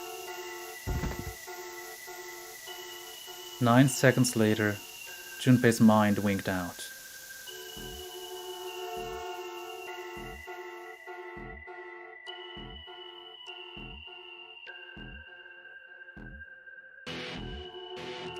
Und das ist eines der Enden, um genau zu sein. Ist das das Ende, was man braucht, um das wahre Ende freizuschalten? Aber es gibt hier tatsächlich schon einen ersten Abspann, was mich ein bisschen wundert, aber gut. Ach ja. Aber eine Sache muss ich auf jeden Fall zu diesem Ende sagen und die Entwicklung dahin. Also wir haben jetzt hier schon sehr viel erfahren, das wir bei anderen schlechteren Enden gar nicht erfahren hätten. Zum Beispiel, wie man diesen Sarg öffnet. Das kam wirklich halt in diesem Ende explizit. Aber wenn man jetzt so drüber nachdenkt, das Spiel hat zum Beispiel relativ subtil, oder was halt manchmal gar nicht mal so subtil, aber es sorgt dafür, dass man sich Gedanken macht. Und dass man auch darüber nachdenkt, was zum Beispiel sein könnte. Und das ist nicht so, dass eine Sache plötzlich so komplett vom Hocker haut auf eine Art so, oh Gott, wo kommt das denn jetzt her? Das hätte ich ja, wie soll man das denn überhaupt vorhersagen? Was natürlich Blödsinn ist, sowas sollte es nicht geben. So funktionieren gute Plot-Twists nicht. In diesem Fall ist es aber, man kann sich überlegen, Moment mal, das ergibt alles irgendwie Sinn. Denn man denkt dann so drüber nach und stellt fest, okay, zum Beispiel, das 9. Armband fehlt. Snake ist gestorben. Normalerweise würde man überlegen, das müssten mindestens 2 Leute gewesen sein. Und dann überlegt man sich, jetzt hier, the end or is it? Dann überlegt man sich, okay, wie könnte das passiert sein? Okay, das 9. Armband, wenn man das nur mit einem Armband machen kann, und das ist Tür 3. Das heißt, dann wissen wir brauchen eine Quersumme von 3. Und dann kann man tatsächlich schon direkt auf Ace kommen, weil er dafür noch fehlt. Mal ganz davon abgesehen, dass das Ende einfach sehr cool gemacht ist. Einfach auch die Sache mit Snakes interessanter Rache da, aber naja. Okay, damit sind wir jetzt wieder im Startbildschirm mehr oder weniger. Oder im Starttrailer.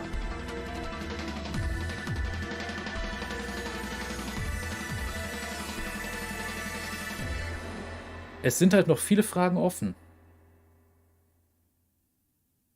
Und wie wir diese Fragen beantworten können. You've reached one ending.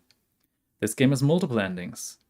In order to experience all the endings, you need to play through the game multiple times. Make sure to save your progress now to retain all information you've acquired. Memory of Escape has been added to the title screen. Memory of Escape enables you to replay the escape rooms you have completed. So, wir speichern. Und jetzt sehen wir da den offenen Save.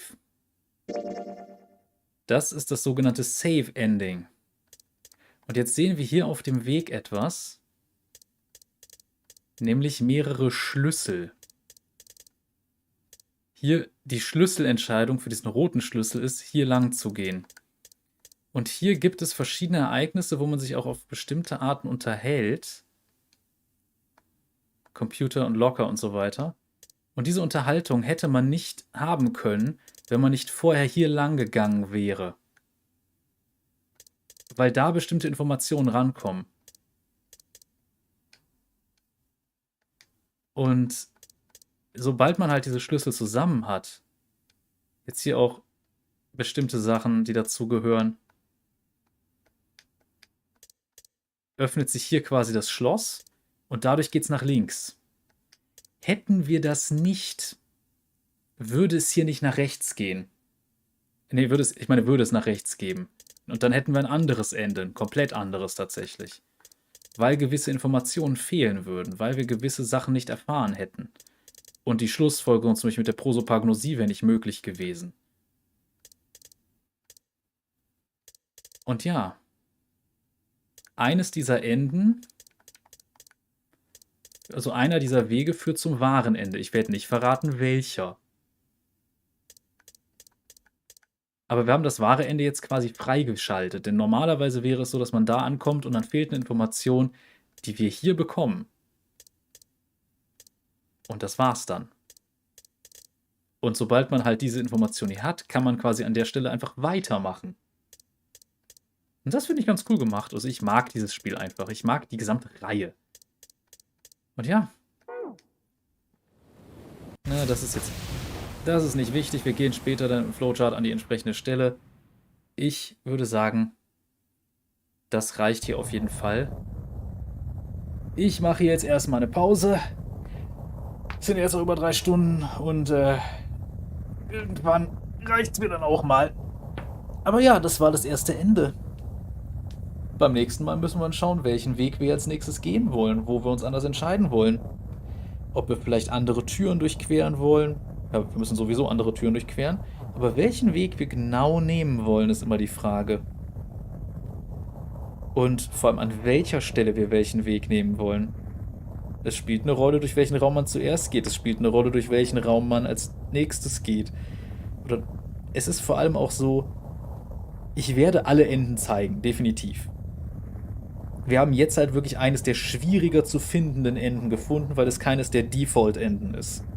Es ist halt eines, für das wir unbewusst schon die ganze Zeit die Voraussetzungen erfüllt haben.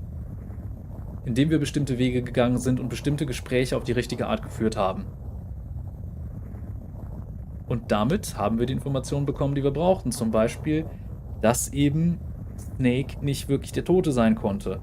Und dass man letzten Endes darauf schließen konnte, dass Ace erstmal Prosopagnosie hat und eigentlich, naja, der Mörder von nicht Snake war.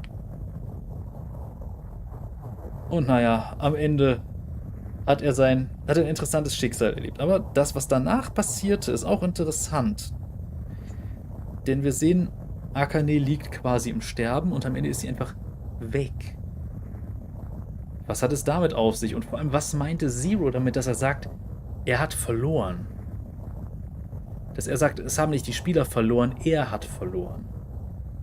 Was ist damit gemeint?